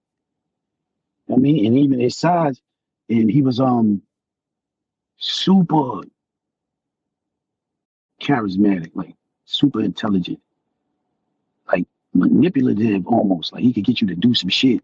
Right. You know what I'm saying? He have a conversation with you and you find yourself downtown, stick your hand in somebody's pocket type shit. Like, he was one of those type motherfuckers. Like, why the fuck am I doing this? Like he was good. And yeah, he was no nonsense. Like you knew he liked the joke. Like he laughed. That nigga was hilarious. Like he was calm and cool as a motherfucker. But you knew when he wasn't playing. You know what I mean? I see this nigga tear a phone book in half. Wow. You know what I'm saying? You know, the ranch, they used to bring the yellow pages and all that shit, drop them off in the projects in the clear plastic bag. You know what I mean? I see nigga in front of the ranch tear a fucking phone book in half. That's when I was like, oh shit. That's like, a lot of pages. You don't want to get hit with that. Like, you know what I'm saying? Facts. I seen him whip a nigga out too. You know what I mean? But yeah, there's no nonsense. Like, you know what I mean? But at the time, was he selling drugs or what? Because I know like Cuban has said before that like his stepdad was like forcing him to sell. And he didn't want to do that. Yeah, that was before. That was before. When I met Pun after the little time when he was staying with Dev, I think that was the homeless stage. Or I'm not saying homeless, or I think like his wife, he was living with their family, and it was like a conflict. Right. Yeah, I know what you're talking about. It was kind of like a transition in time. Yeah. And then he won the lawsuit. He had got the money. You know what I mean? He pulled up in the white. What was that, a Sable? Mercury Sable or a Taurus? One of the two. So you knew him before he went down to Florida or after? But right, probably like the edge before he left, but then the return. So then he came back like real heavy, right? Yeah. When he got that money, when he got that lawsuit, yeah, he was sitting in that car. Thanks. You know what I mean? Mm-hmm. He still was balling though. He still get out, go to the basketball court, but it was more the comfortable lifestyle. Wasn't ripping and running. You know what I mean? Oh, yeah. Yeah, because a lot of people are surprised when they hear like Pun used to be able to dunk. Like there are a lot of people that remember him for dunking. Yeah, he did. That's a fact. And you know he talked shit afterwards. Man, shit. No, he talked shit before, then he do it, then talk shit afterwards. And he got the laugh. Stupid fucking dickhead. Fucking he wanted that type shit. You know what I mean? Real that guy is a great Pun was a great fucking guy, man. Like, you know what I mean? I don't really got nothing bad to say about Pun. And a lot of niggas in my hood be like, yo, he's supposed to put you on and he got the deal and he wasn't fucking with you because he's fucking with Joe. And it wasn't Pun's obligation to put me on nothing. You know what I'm saying? He gave Sace a chance. It was Sace's obligation. Put me, like, you know what I mean? Whoa. Okay, see, we gonna get into that in a little bit. Okay, we gonna get into that. We gonna get into that in a little bit. So you coming up in the Bronx, right? And you're recording songs right? You recording some songs? Okay. And then, but you also in the streets battle rapping, right? Yeah, facts. Okay. So you had a battle with Fat Joe back in the days. Was this after Flo Joe or before Flo Joe? This is prior to Flo Joe. Prior to Flo Joe, okay. So take us through that. So at the time, my man Mike Nice, he's our DJ. This is JQ cousin, Mike Nice.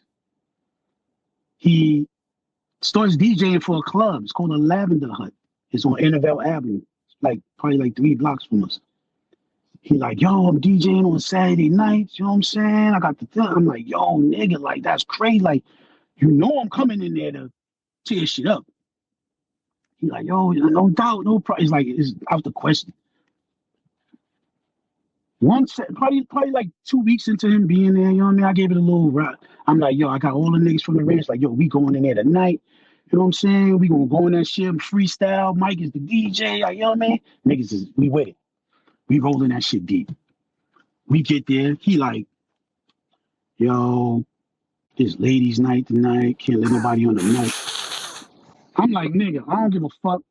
I mean, bitches in here. Like, I'll say some shit about the bitches. Like, let me just, I mean, I bought all these niggas here. Like, you know what I mean? It's like a disappointment. Like, he like, yo, T.U, I wish I could. You know what I mean? Yeah, because you know they're going to look at you like, yeah, I thought like, you said we was going to be on. Yeah, you know what I'm saying? I'm like, stop the slow jams and let your niggas get in here and get all crazy and shit. They niggas is, now I'm at the door. Now, mind you, when you walk into the Lavender Hut, it's a big ass glass. I can see Mike Nice.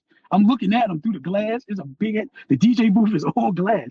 It's like a little door you could go in to go in. I'm just looking at the glass like I feel like just knocking this fucking nigga head through the glass. Like I can't wait till the show is over, so the set is over, so I could just wring this nigga neck. I go in the back of the club shit. Mind you, it wasn't no bum rush. It wasn't getting free. We paid everything. We sitting back there, drinking our little drinks, and then I'm pissed. They like, yo, fuck it, T.U. It is what it is. Maybe like not even 40 minutes. Yo, Panda, I swear. I'm gonna say 40 minutes. I ain't gonna drag it. Like 40 minutes, maybe an hour. You hear, yo, we got King Son and Fat Joe in the building. They about to spit some shit. Niggas is about to spit some shit. Thought it was ladies' night. So at this time, is King Son pretty big? King Son is the nigga. Like, his album is out. I think the second one is out. The first shit was XL, and then the second one is out. So Hey Love, Snakes, which is, you know what I mean? I'm listening to this shit. I'm listening to this nigga. Like, you know what I mean? He's like a star to us. Like, my Uncle Will got the tapes. He playing in the crib. Like, oh shit. Like, he sounded like Rakim a little bit, but he had his own shit. And he was from the X. So it was like, you know what I'm saying? He was representing the X. Right. So it was like, oh shit, like fucking King. It's still kind of like, oh shit, it's King Son though. Like, you know what I mean? Was it widely known that Joe was rolling with King Son at this time? It would was there a video with him in it? I'm not sure. At that time, I'm not sure. Mm-hmm. But yeah, they walked in that shit together though. You know what I mean? They walked in that shit together and they got on a mic and started rhyming. Now, while they're rhyming, all my niggas is like, yo, T.U, what the fuck? They pushing me up front. Like, they pushing me to the front. I'm like, yo, fuck it. Like, you know what I mean? These niggas got records out. Oh, this nigga about to have a record out. And this nigga already got a record out. Like, fuck it. Like, you know what I mean? I know the politics. Oh, so it's already known that Joe's about to release some stuff. Yeah. Okay. Yeah. He already going around. He won the Apollo. Got you. When Red Alert was doing the contest, you know what I mean? He already won it. So they already prepping for it, like type shit, you know what I mean? So everybody pushing me to the front, like, yo, go ahead, T.U, go ahead. And it's so noticeable. Like I told you, the booth is all glass. So they looking out like, who the fuck is this nigga? Why they pushing this nigga to the front? Like, so now at this time, you know what I mean? I'm a little nigga. Like I ain't like the weight I got on me now. I'm a little nigga. King Son, this nigga's like 6'4", 6'5". Yeah. He's like a giant. Like this nigga's like a giant. So I'm looking up. I'm like looking at this nigga bed, like, you know what I'm saying? He like, well, what you want to do? He gives me the mic. I grabs the mic. I say my little shit. Now, mind you, remember, Mike Nice is our DJ. He knows exactly what beat to play for me. He knows exactly what I'm gonna say. He know when to drop it. He knows everything. We rehearse at his crib. So when he does it, it's like a fucking, it's like an outpour of, oh shit, like what the fuck with this nigga? So it's not personal battle raps. No, it's not personal. It's just who got the best rhyme. Right. It's just it was just more like, why you letting these niggas rhyme and they ain't let me rhyme? That's how I'm looking at it. You know what I'm saying? Like, you letting these niggas rhyme, but you won't let me rhyme. I thought it was fucking ladies' night, nigga. But the presence of me being there with all my niggas, and like I said, Joe know who we are, like fucking ranch niggas. He snatches the mic out of my hand, starts rhyming. Joe or King's son? Joe. After I finish my rhyme, he snatched the mic out of my hand. Give me that shit. Starts rhyming. Then he passes it to King's son. Now King's son is towering over me. Little nigga, dude, he like this nigga is in my like, oh shit, like, you know what I'm saying? So I look at Mike Nice, I'm like, yo, you know what to do. He throws on the Can I Kick It? Tribe Called Quest. It shakes the glass. The shit shakes. They leave out. They break out. They don't say nothing. So now the adrenaline between me doing the rhyme and the niggas wilding, and you know what I mean? I'm like about to pass out in that type of shit. Like, I go outside. I see the niggas are sitting in the car. Oh, so wait, you don't rhyme again? Yeah, I rhyme. I shake the glass. Oh, okay. So that's what I mean by shake the glass. So then after you do that, King's son and Fat Joe don't rhyme again. Nah, they don't rhyme again. They leave. They break out. Okay. They go outside. They don't break out. They go outside. They sitting in the car. When I come out to get some air, King's son calls me over to the car. He like, yo, you pretty good. Like, you mean nice. He gives me his card. Yo, here, holler at me. Now I'm looking at Joe's face. I'm like, he ain't gonna line me up. You know what I'm saying? Like, nah, I'm good. Wait, you looking at Joe's face and Joe is kind of like, nah, we ain't gonna fuck with you. Like, nah, nigga, we ain't fucking with this nigga. Got you. You know what I mean? I don't know if he told him like these niggas from the other side or what, but I know that. Look, I know the. You know what I mean? If you dealing with it, I know not to. You know what I mean? I know that's not a go. Like, you know what I mean? I know that's not a go. So, you know what I mean? I accepted his, you know what I mean? And I told him, like, I fuck with your music. Like, you know what I mean? I got your fucking album, everything type shit. Boom. That's starts going through the hood. Oh, shit, T.U. He beat King's son and Fat Joe, like, in the battle. You know how the hood go. You know so the actual club's reaction is pretty much right. Like, you won. Right. Okay. So it's like, it's like a, like, the fuck, like, you know what I'm saying? Like, this nigga is one of this is only one of him, it's two of them niggas, and the building was shaking, like, type shit. You know that the truth is the truth. I don't care what, you know what I mean? I just want the truth, right? So, like, it don't matter to me who's, it's just everybody got different recollections and stuff, okay? But I called King's son. I spoke to King's son, okay? Because he talks to me all the time. And he said he don't remember you or that battle at all. He said it never happened. What you got to say to that? I'm not saying that it didn't. I'm just saying that, like, you know, everybody got like different recollections and stuff, you know. You know what I mean? I ain't mad, but you think about the years. I love that shit. But it was niggas that was there that could vouch for it. You know what I mean? Right. You ask Jason and niggas can vouch for it. Like, it ain't no, I ain't make this shit up in my head. That wait, Sace was there? Yeah. Oh, okay. Because when I asked Cuban about it too, Cuban was like, I never heard about that. So, but remember, this is before their era. They weren't Terror Squad. Right. Cuban was not rhyming then. This is 91 going into 92. I believe it was August. I know it was summertime because I had on shorts. So wait, I know didn't it was you summertime. Didn't you say earlier that they started making full Eclipse like 90, 91 though? No, 90, 91 was when Sace and us broke apart. 90 is Young and Ruthless. Got you. Okay. Yeah. Remember, Joe is 93, 92, 93. Yeah, I think that's right. Right. This is before Pun. Pun's not there until 94, 95. Yeah, because the Represent album came out in '93, but I'm pretty sure like the Right. single came out like in '92. Yeah, like the winter 92, because you had on the army jacket shit. So that was the second time around, that was my discrepancy, because he said he bought Fat Joe. How could you bring him? He wasn't terrible. Or let's help the people understand more, right? So you watch you watch the channel and you took issue to Cuban's account of the second battle you had with Joe, right? Cuban said he brought Joe to the hood to have the battle with you, and Cuban felt that Joe won. So let's tell your side of it. Man, roll the clip. Before he had people there. So who won that battle?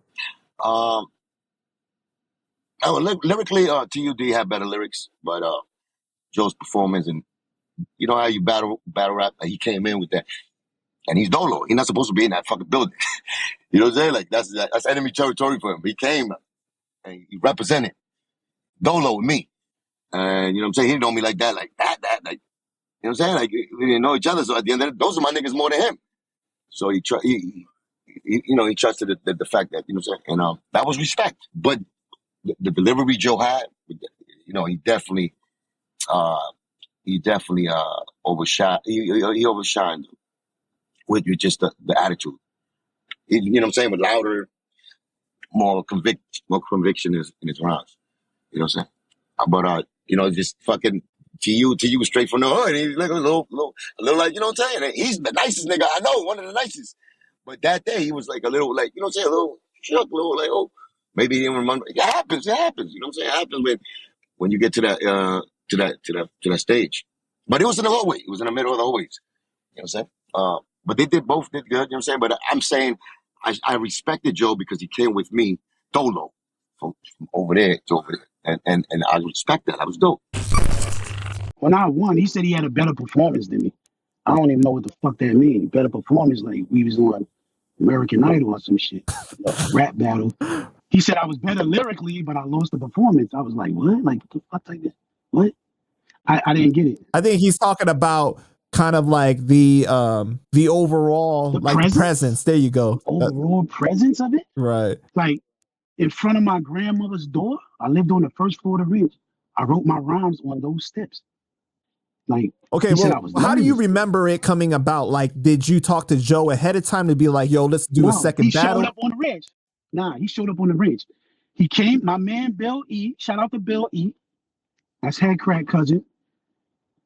Now, mind you, Cuban is there. He is there. Don't get me wrong. It ain't like he's there. He's in the Ranch Center. Because him and Pun used to play ping pong and play pool inside the Ranch Center. He's in there. And I know for sure he remembers that battle because he's debate with the nigga all the time about how he was there for the battle. You know what I mean? Mm-hmm. Between him and Joe. I know for sure he used to be telling him, I was there when you battled T.U.D in the ranch lobby. But he didn't bring him in. Bill E came in and said, yo, you said you beat Fat Joe, right? I said, what? Now this is months after the whole club shit. And I'm like, what the fuck you talking about? Like, why are you, it's months later. Like, it's almost a year later. He's like, oh yeah, because the niggas outside right now say he want to battle you. So everybody in the red center is like, what? Fat Joe, like, what? Now, like, you know what I mean? Like, okay, let's go outside. We go outside. Sure enough, he's standing there. He's like, yeah, I heard you going around telling niggas you beat me. I said, well, I felt like I won. He said, well, you might have beat somebody else. You ain't beat me. I said, okay. So he was alluding to the fact that you beat King's son, but you didn't beat me. Got you. Okay. So he said, so we could battle right now. I said, all right, cool. We went into the ranch lobby. Dead in the ranch lobby where I used to fall asleep listening to niggas rap. He said that I was like nervous. How was I nervous? Like, when the fuck is the Yankees nervous to play at Yankee Stadium? Like, what? So you saying you had home court advantage and everything? You was comfortable. That's a fact. That's a fact. I do this. This is where I practice it. I practice right here. I don't know the recollection, and when I'm thinking about the battle, like how prepared I was for it, I'm like, I don't know. It sounds. You remember the rhyme? I remember his rhymes. Well, because his rhymes were Flojo, right? No, one verse was Flojo. One verse was the shit he did with Grand Puba and Strictly Roots. Remember that? Mm-hmm. He had a song with Grand Puba and Strictly Roots. He had a verse. And I think it was the one he had on his album with King's Son, another nigga from the Bronx or some shit like that. Right. Yeah, I think that was the 3 verses. So you guys went 3 verses back to back. 3 verses. Facts. I went first. He said, "It's your house, nigga. You go first." I went first. I know I kicked Murder Man. I think Murder Man was a shit that I had. And then he kicked the Flojo shit. Then I kicked one. He kicked the Grand Puba shit. Then when I kicked one, like niggas was saying my government name, like the bitches that was all came out the center. And he tried to freestyle my name in it. Like put my name inside the verse type shit. You know what I mean? And then at the end, I'm like, all right, who won? He said, you all right. I said, yeah, but who won? He said, you all right. and walked out the ranch. I looks at Bill E like, nigga. Like, what? Now what? Bill E like, I don't know, nigga. So I'm like, all right, whatever. I didn't take it as nothing personal. It was just raps. You know what I'm saying? It wasn't no fucking I hate this nigga or fuck this nigga. It wasn't none of that. Because it wasn't personal rhymes, right? It wasn't personal battle raps. Yeah, it's just shit I had written and shit he had written. Wasn't like URL, Smack DVD, where I'm pulling files up of niggas' names and kids, all type of stupid shit. Like, you know what I mean? It was just better like who's better at rhyming for it. Right. At that time, that was the cadence for it. Who's better at rhyming? Who had a better rhyme? So when I hear, oh, he had a better performance, that shit just, I don't know, it shit irked me a little bit. I was like, fuck this? And mind you, this is 27 years, 28 years ago. And I'm like, why the fuck in 2023 would this nigga mention that? Like, I've heard him mention my name a couple of times, like T.U.D, one of the nicest niggas from my block, JQ, one of the nicest niggas. But to mention 28 years ago and then I lost sounded crazy. And mind you, I fuck with your channel. I watch your shit. I didn't see it. My phone going off like somebody got bodied. Like, you see Panda Chop, yo, you see Panda, oh, niggas say you lost. And I'm like, what? Like, it's a fucking Sunday. I'm like, what the fuck y'all niggas talking about? I'm getting voice messages, I'm getting Facebook calls, I'm getting all type of stupid shit. I'm like, no way. And I go to it, I click on the link and I hear it. When I hear it, I'm like, oh, hell no. Not my name, nigga. Not my name. That's all I got is my name, nigga. And it's a bunch of niggas that don't even know I do it. And on that type of platform, you gonna say I took an L? Nigga, never. All right, wait. Well, let me ask you this, okay? So, is Joe taller than you? He's bigger than you? Yeah, fact. Okay, so did he try to use that as an intimidation to you, like, you know, when he came into rap? Yeah, he was brash. Okay. You got to remember where he at too. You can't show no weakness where you at. Right. He knew exactly where he was at, so it was more like braggadocious, like motherfucking Fat Joe's in town, like screaming on me, like, you know what I'm saying, like I'm a little more relaxed. Yeah, like, you know what I mean. And like I said, I get it. He's been on stages. He done been before, like, you know what I mean. You did it. You know, like, I get it. That's, you know what I mean? But I thought we was going by who was better lyrically. Right. Now, if Cuban's saying he won because he was more presence-wise, right, then, I mean, that's... Well, he also said that he felt it took a lot to come into somebody else's house and be able to perform like that, though. Yeah, that's a fact. I've never shied away from the fact that the nigga was a real nigga. He know to come into the ranch lobby was crazy. Because I don't think, I mean, he had his man with him. I know his man. I know he was strapped. But to come Like me going to Forest, like Trinity Avenue in the building, would have been the last thing I would ever did. Maybe 23 Park, you know what I'm saying? Chinese restaurant. I mean, because you got to have like some of your nerves be like a little bit like coming into somebody else's place, right? Right. Especially at that time where everything is shaky. You know what I mean?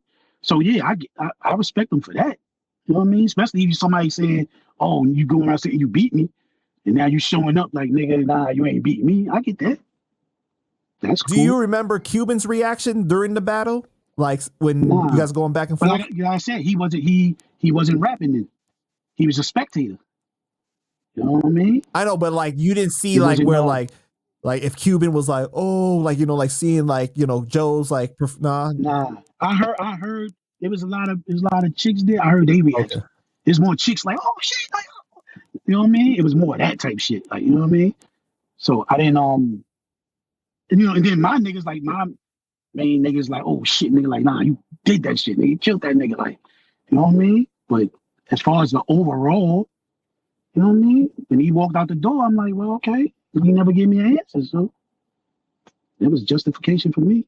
Now, I gotta say, it's pretty crazy that that many people that watch the channel that you be getting calls like that. Yo, that was insane, yo. I thought something happened in the hood where somebody was laid down. And my shit don't ring. No niggas know Sunday. Don't ring my shit on Sunday. Like, that's my family day. Like, you know what I mean? My shit going on. I don't even fucking get fucking textbook fucking alerts and stupid stuff. That shit ringing. Instagram ringing. My phone is ringing. And once it got to like the fourth person, I'm like, damn, somebody dead. You know what I'm saying? Like, I don't even want to pick it up because if they ringing my phone that much, it's somebody close to me. And then my man texts me like, yo, you seen Panda? And I'm like this. I said, oh, fucking Cuban said some wild shit. You know what I mean? This nigga again, like, it's Sunday, I ain't doing it. Then my man called me. He FaceTimed me like, yo, this nigga Cuban said, Joe hate you. I was like, what? He's like, you ain't see it, nigga. I'm like this, yo, nigga, nigga sent me the link. Nigga sent me the fucking link. Like, click on it. I was like, all right, nigga. Yeah, that was crazy. All right, so the way that you and I linked up was because you made a comment on one of the videos that Cuban and Tomb's recollections are off, right? Right. And I thought that you were still mad about this whole thing and everything, but you said that you and Cuban cool, it's not an issue. It's just you wanted to tell your side of things. Yeah, I just because my name, like, you know what I mean? Not my name. Right. Not my name. I've had battles in the street. I had battles with legendary rappers that I felt I won. This one was like, nigga, what? Well, also because it's BX, right? It's BX. It's more serious, and in a way, Forest versus the Ranch. So it's, you know what I'm saying? Like, it's a big deal. But I mean, if a nigga take a loss, I admit the loss. I'm never going to brag about some shit I took a loss to. I lost a lot. You know what I mean? A lot. And if I took that L, I'm a cop to it. You know what I mean? That's a fact. Like, it's not. These little niggas be like, no cap and all that shit. I ain't no fucking. I ain't capping shit. You know what I mean? And I know it to be true because it's urban legend. To this day, a nigga tell me that, like, yo, I was there for that shit. You did your shit. Niggas are write shit under my post. Or niggas see me put a bit. Niggas are write shit. So I know I ain't make it up. You know what I mean? And I know I'm not going off my, like, this is what I think. And you know what I mean? Niggas, I've heard it. Yeah, and anytime, I've heard Cuban talk about you, he's always like said that you one of the nicest that, back then, like, he remembers. Mm-hmm.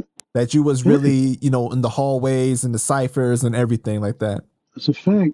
After school shits, when they was spinning, after the younger Ruthless shit, after JQ decided, after Gruff got the deal, and JQ was like, he ain't fucking with it no more, I was solo.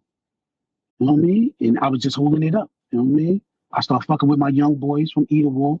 Shout out Angry Men. You know what I mean? See the logo. Angry Men. They're my brothers. Belly, Blizzo, Delatini. You know what I mean? DJ Fire. But yeah. They gave me a platform at that time when, they was doing their thing, fucking Cuban and them, they was doing their thing.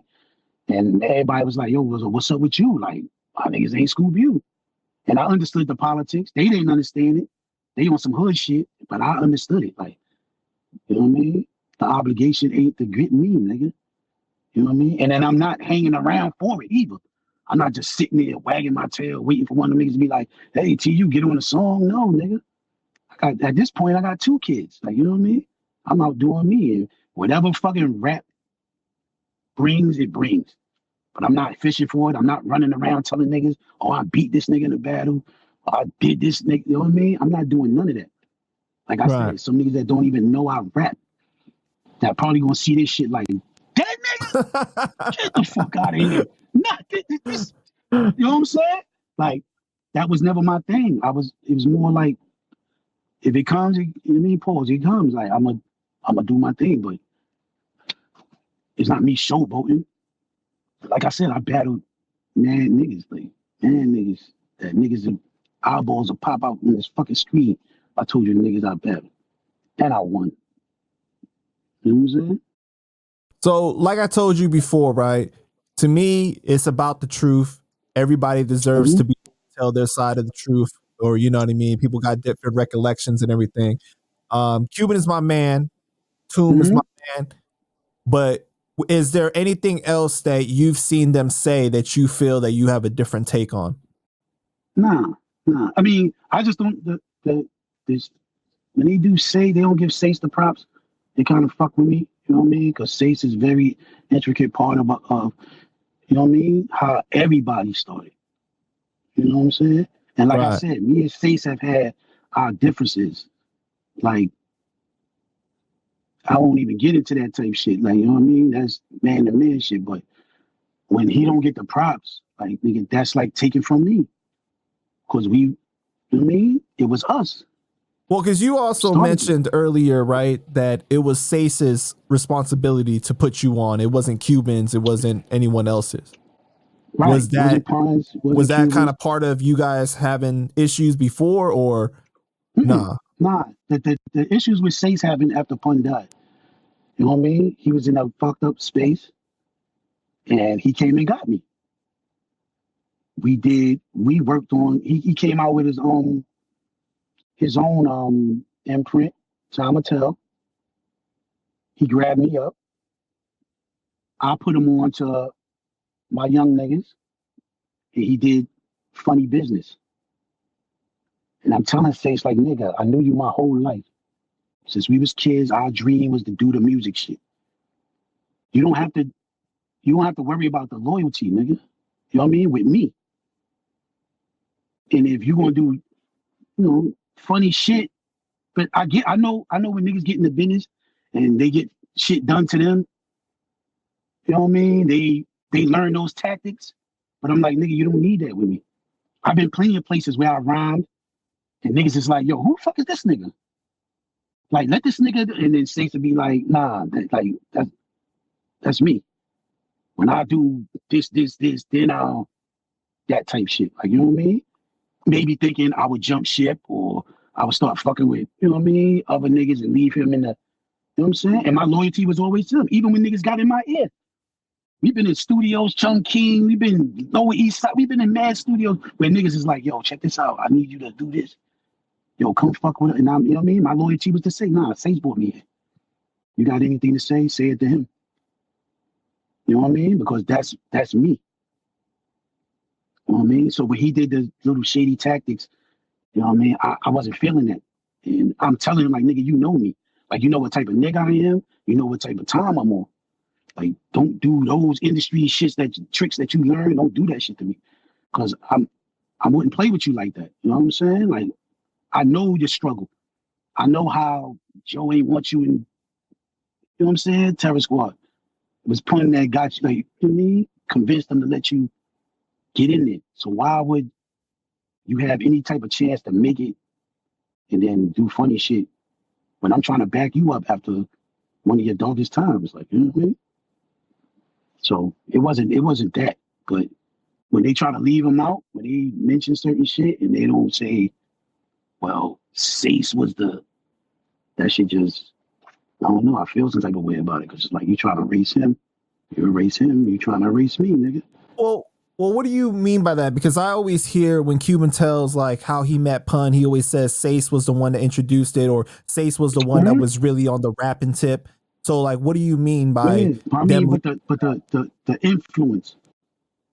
Like I said, when we was doing Halls of Hell, Seis wasn't really rhyming. But they don't even mention Seis Halls of Hell. You know what I mean? He's like orchestrating it. Got you. Okay. Like, you know what I mean? He's the glue between the ranch, Bills. You know what I mean? He's the glue. You know what I mean? I just think his name need to be brought up a little more type shit. Like, you know what I mean? And then I know him from baseball type shit. It's just out of crazy. I think part of it though is that Seis needs to be out there telling his side of the story more too. Because like when was the last time you seen Seis do an interview? It's probably been like 15 years now, you know? And I'm waiting on it too. You know, I'm waiting on him to come to the Bandit Shop and tell his side. Yeah, I spoke to him. He said he wouldn't do it. You know what I mean? Because before, like, yo, dead ass.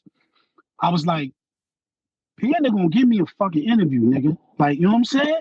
I'm telling him this shit. I'm like, I said, matter of fact, tell Panda you want to do the interview. And when you do it, I'm gonna show up type shit. You know what I'm saying?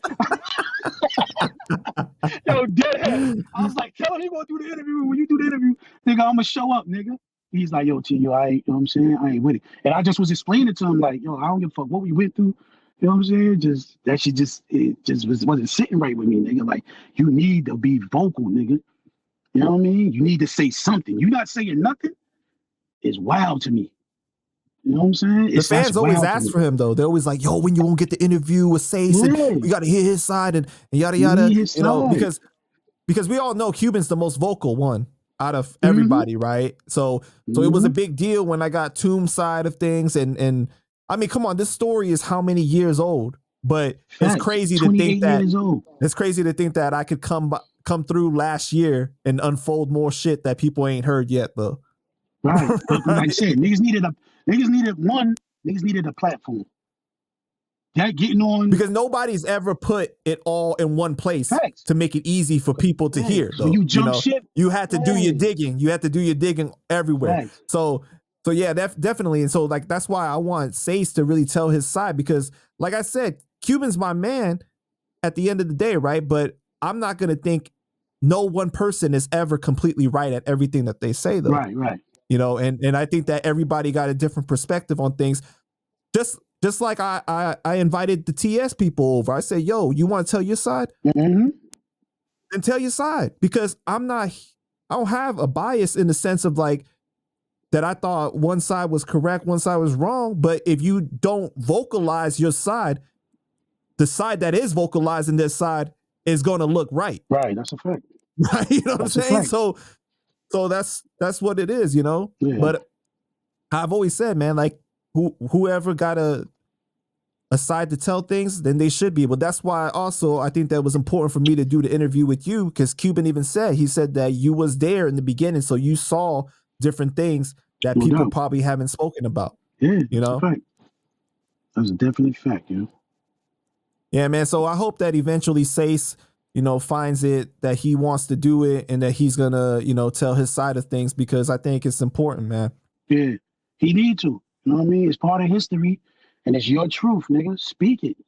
Right. Before it's too late and niggas make up their own fucking versions of what shit is. You know what I mean? You might get erased out the books, nigga. Like, you know what I mean? Gotta document some facts, nigga. You know what I mean? Word up. I told him. That's all I could do, you know what I mean? We still got a few things to work out before, you know what I mean, is to that point where I could be like, all right, Seis, what you want to do type shit. Like, you know what I mean? Until then, we definitely gotta mesh out a couple of things, but I feel like he should be vocal at this point. Like, he should. You know what I mean? All of them niggas should. Yeah, and that's my thing, honest, bro. It's just more of like I want to bring to the forefront what everyone's story is, right? And then let the people decide who they believe. Right, thanks. You know what I'm saying? That's all it's about, because yeah, at the end of the day, you're always going to have your own personal opinion, but you watch the platform. When do I ever really vocalize my opinion, bro? Like, it's just, I'm asking you the question. Like, what do you? It's no bias. I watch it. Believe me, because if it was some type of bias into it, I'd have been on your neck right now. Like, no, nigga, you be fucking. This is everything this nigga Q be saying. I'll be on some bullshit. Like, you know what I mean? But nah, it be no bias, and you be fair with it. You let niggas speak their piece, give niggas a chance to explain their side. Like, you know what I mean? That's why I wanted to. I knew I could be vocal here. You know what I mean? And it wouldn't be judged, it wouldn't be edited, it wouldn't be, you know what I'm saying? That's why. Yeah. So do you remember when Joe and Cuban fell out? Like, what was the word on the street at that time? It was, it was buzzing. At that time, I was doing like my little OT runs. But I remember when I came back to NY, it was like, I don't know, for some reason it seemed quiet. You know what I mean? You know, like the energy wasn't there. It's like niggas, like the lifeline was cut. And it's more like, what now? Like, who now? That's why I agreed to do the shit with Seis. Because it was like, well, now the block is dead. And we definitely ain't getting no help from the other side. So what you want to do, nigga? And he like, yo, this is what I want to do. These the connects I got. And that's why, you know what I mean? Try to do my little run with him. As far as with Cuban, I know he was going through shit. Pun was gone. That's his brother. It's kind of hard to shake that. And then to have something personal happen between him and, you know what I mean? Joe, I know, like, at that time, I don't even think I spoke to Cuban that much. Like, as far as in-depth conversations. It was more like, oh, I see him. What up? Are you good? Yeah, I'm good. Like, and then he go about his business, I go about mine.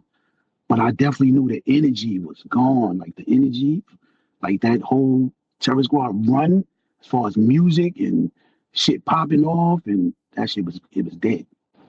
Right. That shit was dead. What was the word on the street at the time, though? Like, was it like, oh, Cuban deserved that? What happened to him? Or nah, I don't think it was more of he deserved it. It was hood shit is more like, oh, Pun dead, so you know what I mean? Yeah. That was the reason they was there anyway. You know what I mean? That's like Biggie dead. Puffy ain't taking care of Little Caesar and niggas. Like, you know what I mean? It's like Voltron. Once the head go, legs and arms is dead. You know what I mean? That's how the hood is looking at it.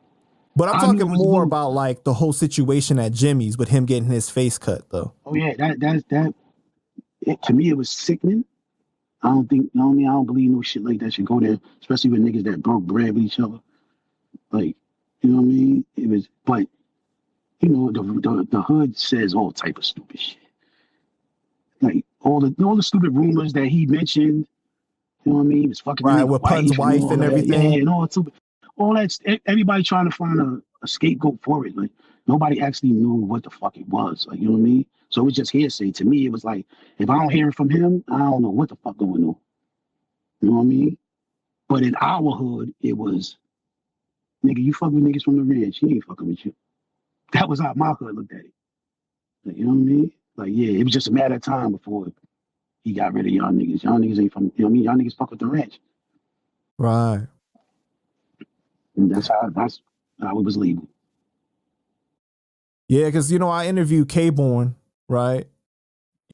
From the Classical 2, and he was saying that, like, on the block at that time, the night of, that people heard what happened to Cuban, and people was going down there to Jimmy's because that shit was real serious. Man, roll the clip. Yeah, I know one thing. I know that day, man, that Cuban Links, that incident went down. Cuban Links got cut, man. I know the whole Bronx was feeling some type of way, man. Because I know brothers around my way didn't even, don't even know him.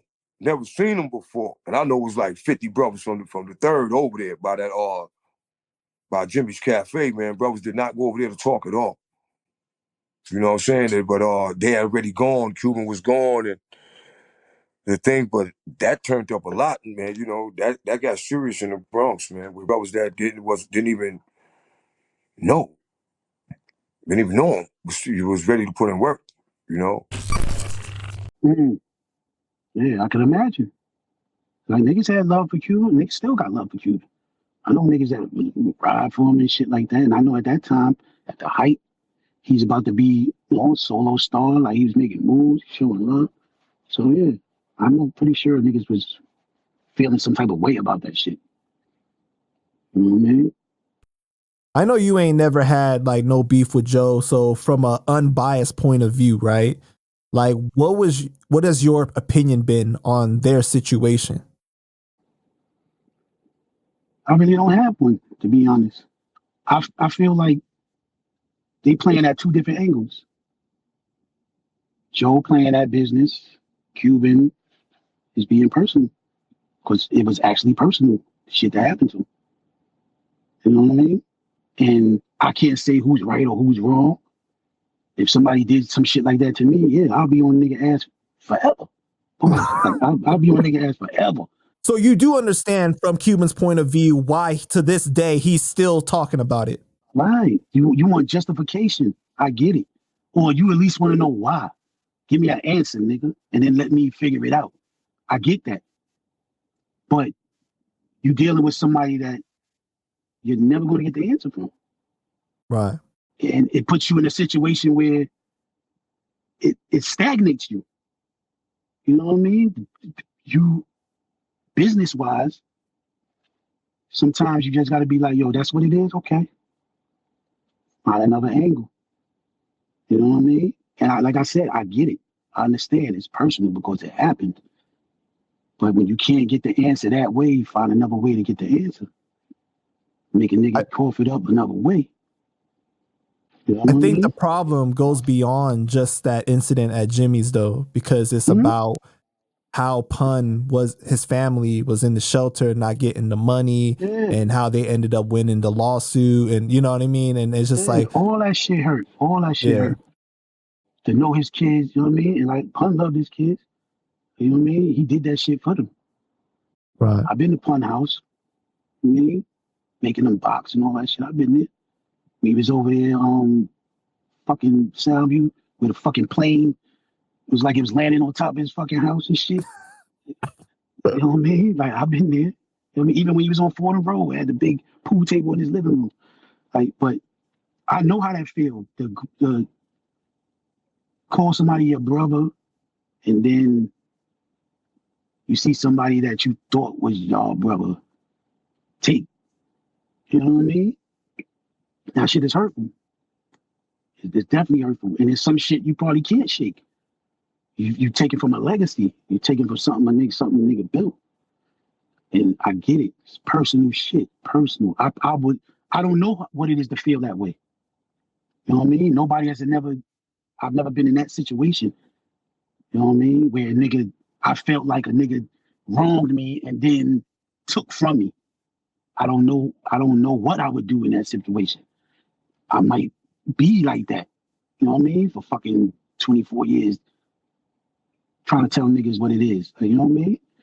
But I feel like business wise, you in the art of making music, the emotion can't outweigh the logic. Right.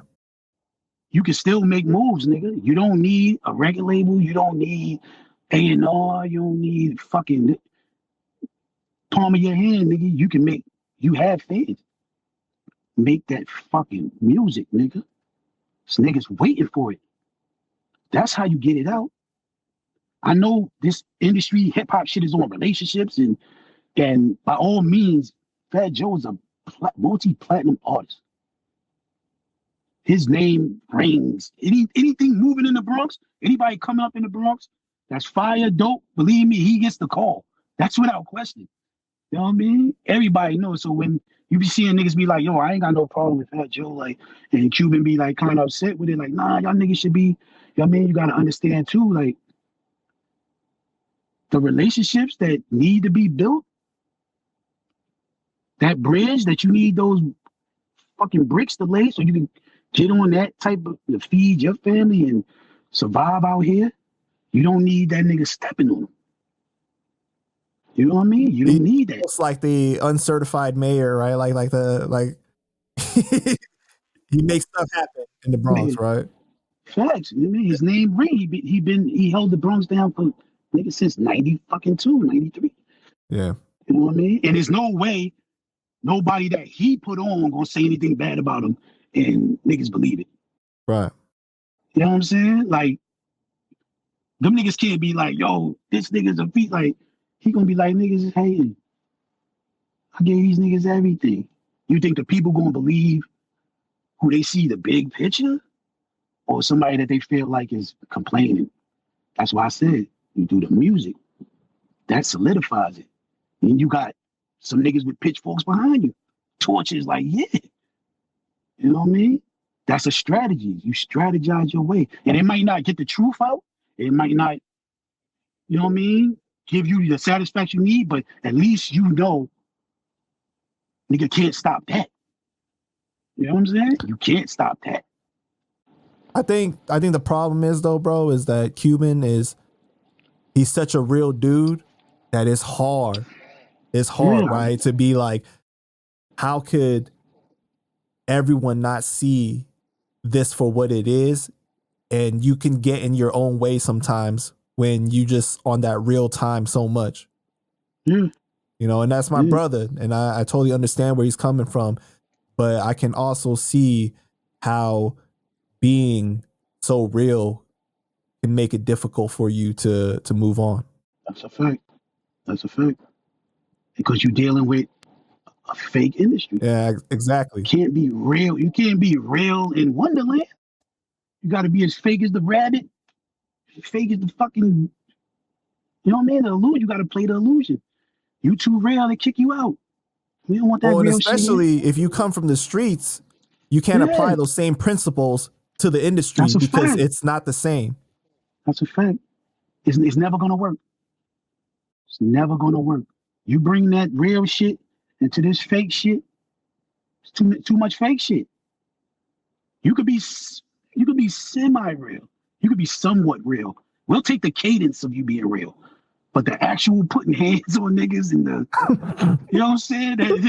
They're not tolerating that shit, nigga. Right. Never. They're not tolerating it. You know what I mean? You definitely will get banned from this fake shit. Like, you know what I mean? We here portraying this shit, nigga. We're not really doing this shit, nigga. Like, you know what I mean? Well, you know, and the reason why I created this platform was to give people, you know, that have been blackballed, have been shunned from the industry, somewhere that they can speak their truth, right? Because someone like Fat Joe is going to control.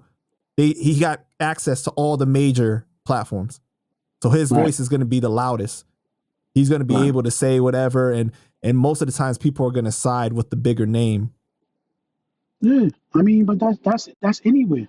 Right. Any type in sports, you know what I mean? It's anywhere. You know what I mean? But your job is to make your name just as big as the person you're going against name. And it can be done. There's the David and Goliath. It can be done. You might not be the superstar because you don't want to do certain tactics niggas do, but you can be, you know what I mean? Rewarded, applaud. You know what I'm saying? It can happen, but it's certain things you got to do. There's certain things you can't do. Like, you know what I mean? It's some certain shit you just can't fucking do. You know what I mean? They don't tolerate it and they won't accept it.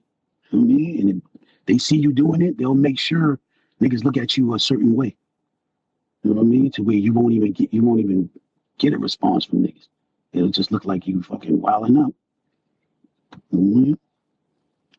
That's that industry shit. You got any untold Big Pun or Cuban or Say stories you can share with us? Well, the cheeseburger shit with Pun, that shit was so hilarious. The Cuban, they did it. Yo, Cuban, they did a fucking reunion a couple of years ago.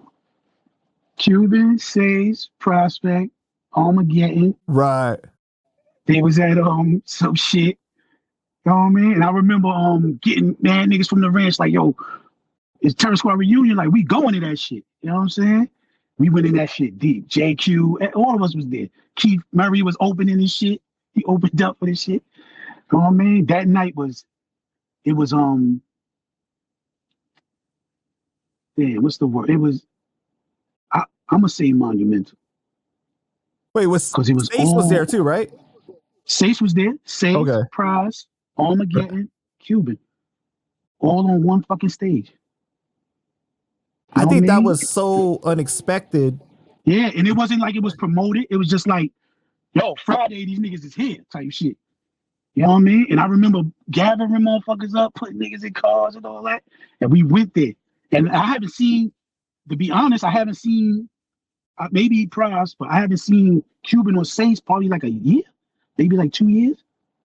So to see it going down, it was like crazy. Like the backstage, like after the show and talk, like, you know what I mean? That shit was, you know what I mean? That feeling was great. And I thought then was going to be the first step to, you know what I'm saying? Reconciling a little bit or putting differences aside because they seen how the fans wanted that shit.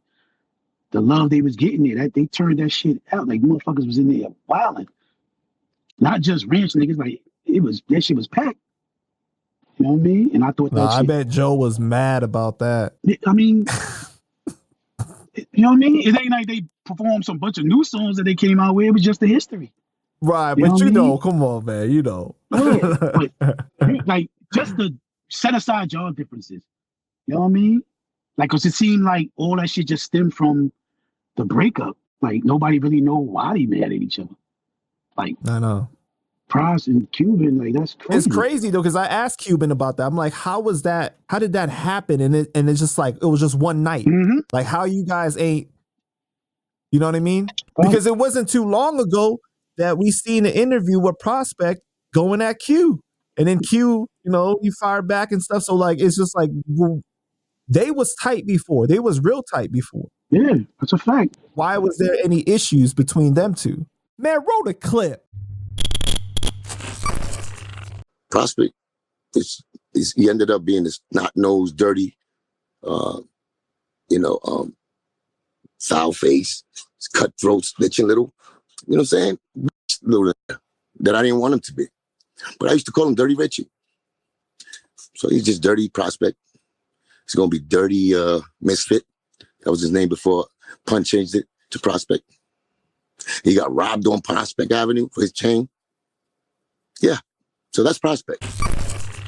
I have no idea. I've literally myself tried to squash the bullshit between Cuban and Props. Whatever's internal, whatever they had going on while they was with the squad, I'm not sure. You know, everybody has their reasons. I know when Price is chilling with me and like we see Cuban, like none of that shit takes place. Like, you know what I mean? Y'all have your little words or whatever, but wait, you guys have seen each other together? yeah, hell yeah. I've chilled in. How long ago? The last time me, Price, and Cuban was together was my man, bless the dead, my man Shay Mo. We have a shit for him every year, Shay Day. So this is like 2020. Okay, so this was before we saw that interview with Prospect. Yeah, before the interview shit. Yeah. Okay. Right. So, you know what I mean? They had their little words, but I'm like, nah, not here. You know what I mean? Not here. Like, you don't do that. And like I said, it don't seem like nothing was wrong. They didn't wrong each other. It's more like when I left, you should have left, nigga, type shit. Like, you know what I'm saying? Like, why you stayed? Like, we come from Pun. Why the fuck would you stay? And you know he's doing this. Right. You know, he's doing that type shit. I don't think it's nothing personal between either one of them. And then, you know, they get on these fucking sites and say shit and one thing turns to another and then boom. You know what I'm saying? I don't think. But you know what? Like, yeah, I don't really think there's anything serious between Pross and Cuban like that though. Right.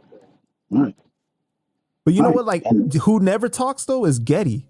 Getty never. You don't never see anything about. I've never. He probably like fuck this shit. Like, you know what I mean? He probably wouldn't say shit. Right. Like, I don't give a fuck. Like, it is what it is. It happened, and like, leave me out of it, type shit.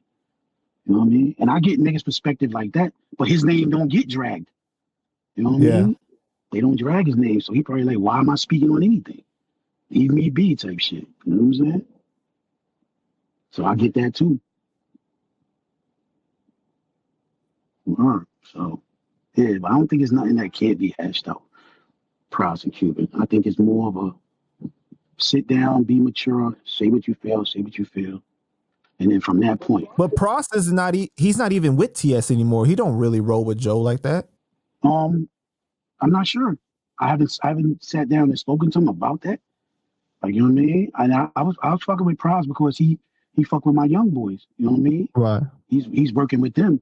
So that's the reason why I threw him on the song on my joint.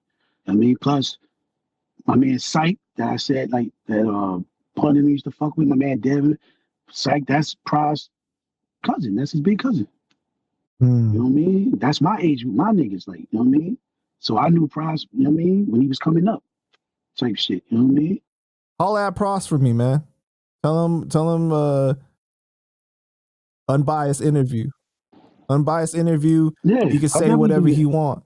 Yeah, I definitely. Because I think the fans want to hear his side. Yeah. You know what I mean? I definitely let him because he need to speak his shit. Definitely. Definitely. No. You know what I mean? I think everybody should have a chance to say how they feel. You know what I mean? All of them. Even Getty too. Like, you know what I mean? I feel like he should say something. You know what I mean? If you're part of something monumental, something that people want to know, like, you know what I mean? Like, fuck that, nigga. Say it and then be done with it. It ain't gotta be no disrespectful shit. You can be like this, nah, I ain't got no problem with nobody. You know what I mean? This what I'm doing now, this what I did then. You know what I mean? Thank you for coming, have a good night, type shit. Because this is the thing, right? I've been trying to find somebody that will explain the other side about Joe. We have these people that have had issues with Joe, right? And then they air it out. But who has come out and really defended Joe or been like to tell the other side, nah, I don't really believe that happened, or you know what I'm saying? Right. I want somebody to give that contrast so that the fans could really be like, okay, we got this information, this is what we really believe. Right. I want that definitely though. Had to be somebody so if inside. Prospect were to want to come out and say like, nah, this is the way that I saw it, or I was there and I don't believe that Joe did this, or you know what I'm saying, or this is my issue with Q and it's not real street beef or anything like that. I want that. I want you to say that because I think the fans deserve that too. You know, I was talking to Q last night and Q said he got Prospect's number. He could call him, but he doesn't think that Prospect would do the interview if he asked him to do it. Right. Okay. I see what you're saying. Right. I see what you're saying. Nah, but I'll holler at him. You know what I'm saying? I hit him up like, yo, this your chance to voice your opinion. It's non-biased, like, you know what I mean? And I'll see what he say. But everybody got their feelings about shit. Like, you know what I'm saying? They like they try to line me up, nigga. Like, you know what I'm saying? Get up there and nigga ask me some crazy shit. Like, you know what I mean? But I feel like he should have a chance to speak, especially if somebody's speaking on him. You know what I mean? Somebody speaking on you, nigga. Here's your opportunity to say, nah, that's not how it is. This is how it is. You know what I mean? Yeah. From your point of view or your truth. Like, you know what I'm saying? So yeah, fuck that. So to talk about that song, right, that you and Prospect did, I feel like it was a really dope song, man. It's called Hip Hop, right? And I thought that was great, like dedication to hip hop. The video is dope too. You perform in front of the Big Pun mural. You got the old school gear on and everything. How did that song come about? I was 818 The Journey. That's the name of the album. All streaming platforms. DJ Fire, that's my guy. He produced the song.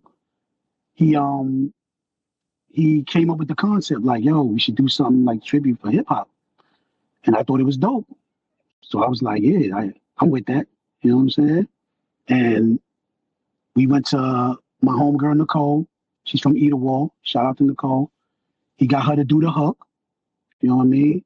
And he was like, yo, it'll be dope on this shit, like Pras. You know what I mean? And I'm like, oh shit, like I can hear him on it, like, you know what I mean? I'm like, yeah, that's what's up. So I reached out to Fries. I asked him, and he said, "Yo, yeah, he'll do it." You know what I mean? So he laid the verse. He actually laid the verse, and then I don't know, something happened with the fucking the track or some shit. And then he came to the studio I was in, and he laid it down. You know what I mean? I laid my shit down, and then boom, shit came out dope. Who we got on the chorus? Nicole. Her name is Nicole. She just like, She from Etowall. how do you know her? She Etowall is where my young boys is from. Got you. Okay. I mean, Lisbell, Delatini, Angry Men, AMF. You know what I mean? She's from out there, and she was on my guy Delatini album. Delatini, his album is called Eden. He's from Etowall Projects. You know what I mean? He got a story.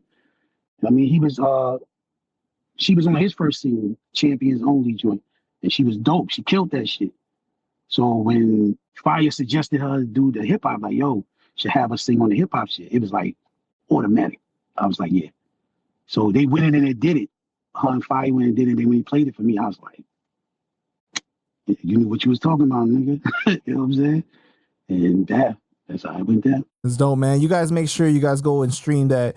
I was looking at it. I was like, man, this don't got enough numbers, because like the song is really dope though. Yeah, but you know what? It's more like it was Fire trying to get me back into the, you know what I mean? I got a whole lot of shit going on. Like music is like 7th on my list, probably. Maybe 8th. You know what I mean? I still. So at this point, is it more a hobby to you? Yeah, it's like annoying little brother. Like, you gonna show me now? Like, you gonna take me to do it now? Like, all right, let me just do it. You the fuck over with type shit. You know what I mean? So I'm not getting on this platform to promote no type of fucking niggas be like, oh, this nigga come out the fucking blue 28 years later talking about battles and fucking album coming. Like, nah, I ain't trying to do none of that. You know what I mean? Music is it's cool. Like, you know what I mean? I'll do it if I got the time to do it. If it don't interfere with my fucking real life, I'll do that shit. You know what I mean? It's nothing. It's easy. But yeah, it was more like Fire executive produced it. He was like, yo, nigga, like, like, get in there and do that shit. Like, you could do it. Like, I said, right, give me some beats. He gave me some beats. I went in there, fucking 4 months. I don't even know it was that long, maybe 3 months. Yeah, and just put the shit out. You know what I mean? It got the wheels turning though. Now it's more like I'm a little more active with writing. Like, I wake up, write some shit. So I already finished this second one. It's done. It's just like sitting there, like, you know, whenever I get annoyed, I'll frisbee the shit, whatever. Mm-hmm. So why did you never go into like battle rap? Like URL and then, you know, like and yeah, do that. I was entertaining it. Like, niggas was like, yo, you should.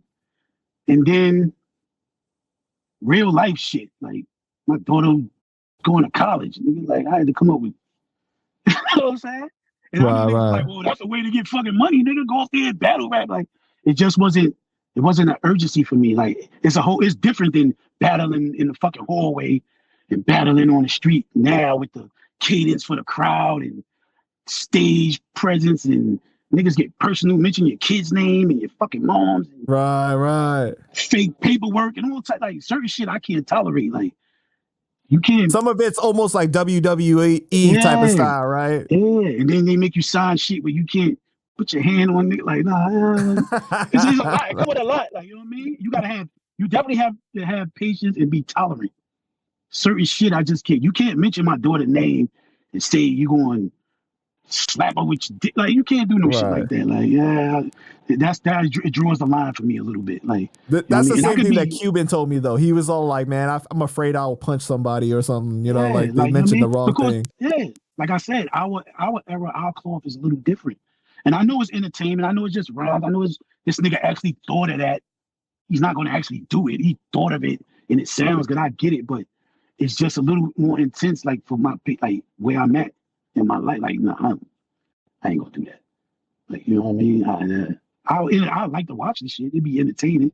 And even some of it even be brash for me. I'll be like, what the fuck? What the shit?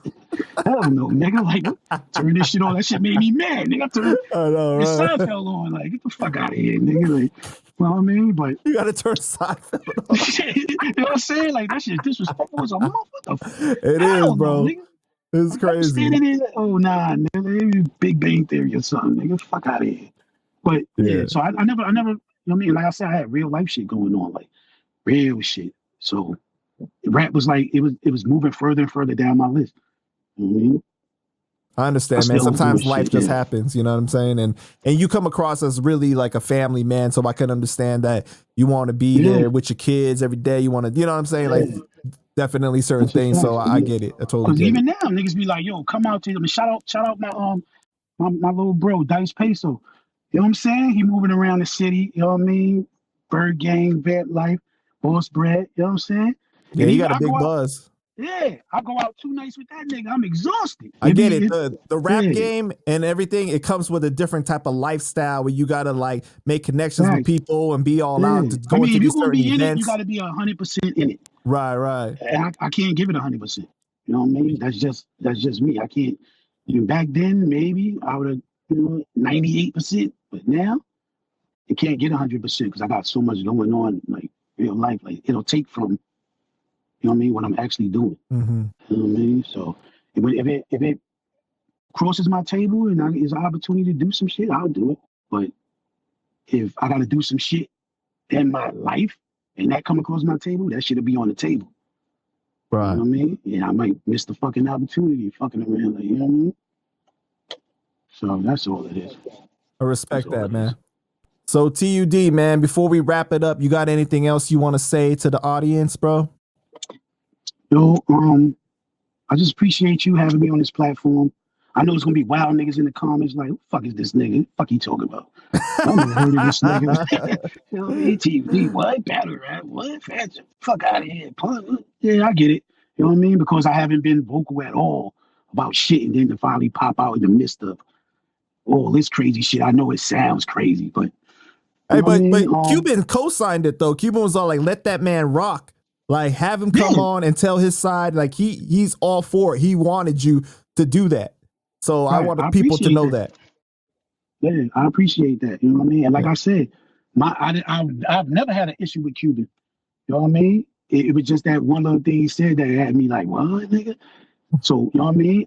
I've had plenty of talks with Cuban. Had, like, late nights, you know what I mean? Fucking, we've still, like, fucking, this nigga drove me home, like maybe like 2 years ago, we was still in the back of the ranch and fucking old English, you know what I mean? Like, so it's all love with him, like, you know what I mean? I wish he would do the music. Mm-hmm. You know what I mean? If I could tell that nigga anything, do the fucking music, nigga. You know what I mean? You said enough. Verbally, you said enough. Lyrically, you need to do the fucking music, nigga. Focus on that. If you put the energy into that shit, guaranteed, like, there's no stopping it. You still got the base, you still got a fan base, still niggas that want to see you, you know what I mean? Shout out to everybody that fuck with him, you know what I mean? That's looking to see him do what he's supposed to do. You know what I mean? And if you want to make Pun happy, nigga, do that shit. Because if he was here, that fucking music, best believe he'll be busting niggas' ass. You know what I'm saying? Right. Hey, do that shit, man. And one thing I want to say, because I know that I'm going to get this in the comments, right? People going to be like, oh, you supposed to be Cuban's man. How you going to interview the other side and everything? But no matter what you do, people going to be mad. They're going to be like, oh, you biased. You only going to interview Cuban's side. Then the other people going to be like, oh, why you trying to interview the other side too? You know, the Cuban's supposed to be a man. It's like, so then like on one side, I'm going to get the Nori thing, be like, oh, I can't have you on my platform because, you know, because of Joe, you know what I'm saying? Like how he said that, like, and then the other side is gonna be like, crazy. Oh, you know. So it's no matter what you do, people gonna be mad. But I feel like in this lane, you're supposed to give both sides a chance to tell their side, right? Especially if you're speaking on them. So whoever got spoke on this channel should be able to come up on this channel and tell this side of things. So that's how I feel. That's a fact. That's a fact. And if you don't want a nigga to come up here saying nothing, don't mention a nigga. Right, exactly. You know what I'm saying? If you don't mention a nigga, you ain't giving him a lane to say shit. He's just the unknown type shit. You know what I mean? So that's all that's about. Like, and you know, everybody is this the era of choose sides. You know what I mean? Before it was more like get the facts and then pick the winner. Now it's more like, I fuck with this nigga. Fuck you, nigga. That's the era we in. You know what I mean? Like, I don't give a fuck what the fuck Wendy's got on sale. You fuck with McDonald's, you fuck Wendy's. Like, shit. That's how shit is, man. So, well, let me ask you, TUD, from being on the outside and you see all the content, you see TA, you see all these people saying this stuff. Your ass must be laughing at times when you see it. It's real entertaining at times, no? It is. I be laughing. All I was saying to myself was like, nigga, don't get up there and be that nigga. Like, you know what I'm saying? Don't be up there jumping through the fucking hoops. Like, I'm not one of them niggas. Like, I'm not, like I said, I'm not for the clout. I'm not for the cap and shit. Like, you know what I mean? I just wanted to say my side because I was there. You know what I mean? So I wasn't doing it for no publicity stunt, but some of this shit that I be watching here is entertaining as a motherfucker. I'll be like, yo. It'd be ill because I'm like, how the fuck this shit is on part 21? Put the whole shit out. Nigga, clicking on these fucking 8-minute shit. This shit driving me crazy. So I gotta wait for the fucking whole shit to come out. Shit like a month later. Then some other shit done, you know what I'm saying? Piqued my interest. So it's like I'm slowly catching up though. Right. Like, you know what I mean? Yo, man. Then niggas make another show, the Pen and Leech. I'm like, what the fuck is this? Like, I'm like, yo, you know what? Big Bang Theory, nigga. Yo, TUD, man, much love, bro. I appreciate you, man. Thank you so much for your time. Yo, man. Thank you for having me, man. Shout out to the Ridge crew, 818 home. Shout out my brother JQ. I know you're gonna watch this shit and be like, this nigga TU. You know what I mean? Shout out Cuban. Shout out Seis. Shout out Prize.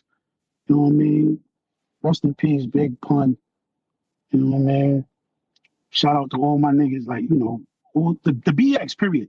Shout out everybody in the BX that's doing any type of music. Any type of music you doing, whether it's the drill shit, whether it's the fucking old school boom bap, whether it's the lyrical backpack shit. You from the Bronx, you know what I mean? Shout out to any nigga in the Bronx that's making music. You know what I mean? I'm biased, but I ain't biased. Shout out to Big Eat a Wall. Shout out Section 5, Co-op City, Live Wire, Quick Draw. Shout out Boss Bread, Dice Peso. You know what I mean? DJ Fire, of course, that's my guy. And, you know, Panda, thank you for having me, man. Shit's a pleasure, man. Mm-hmm. Appreciate you, man. One.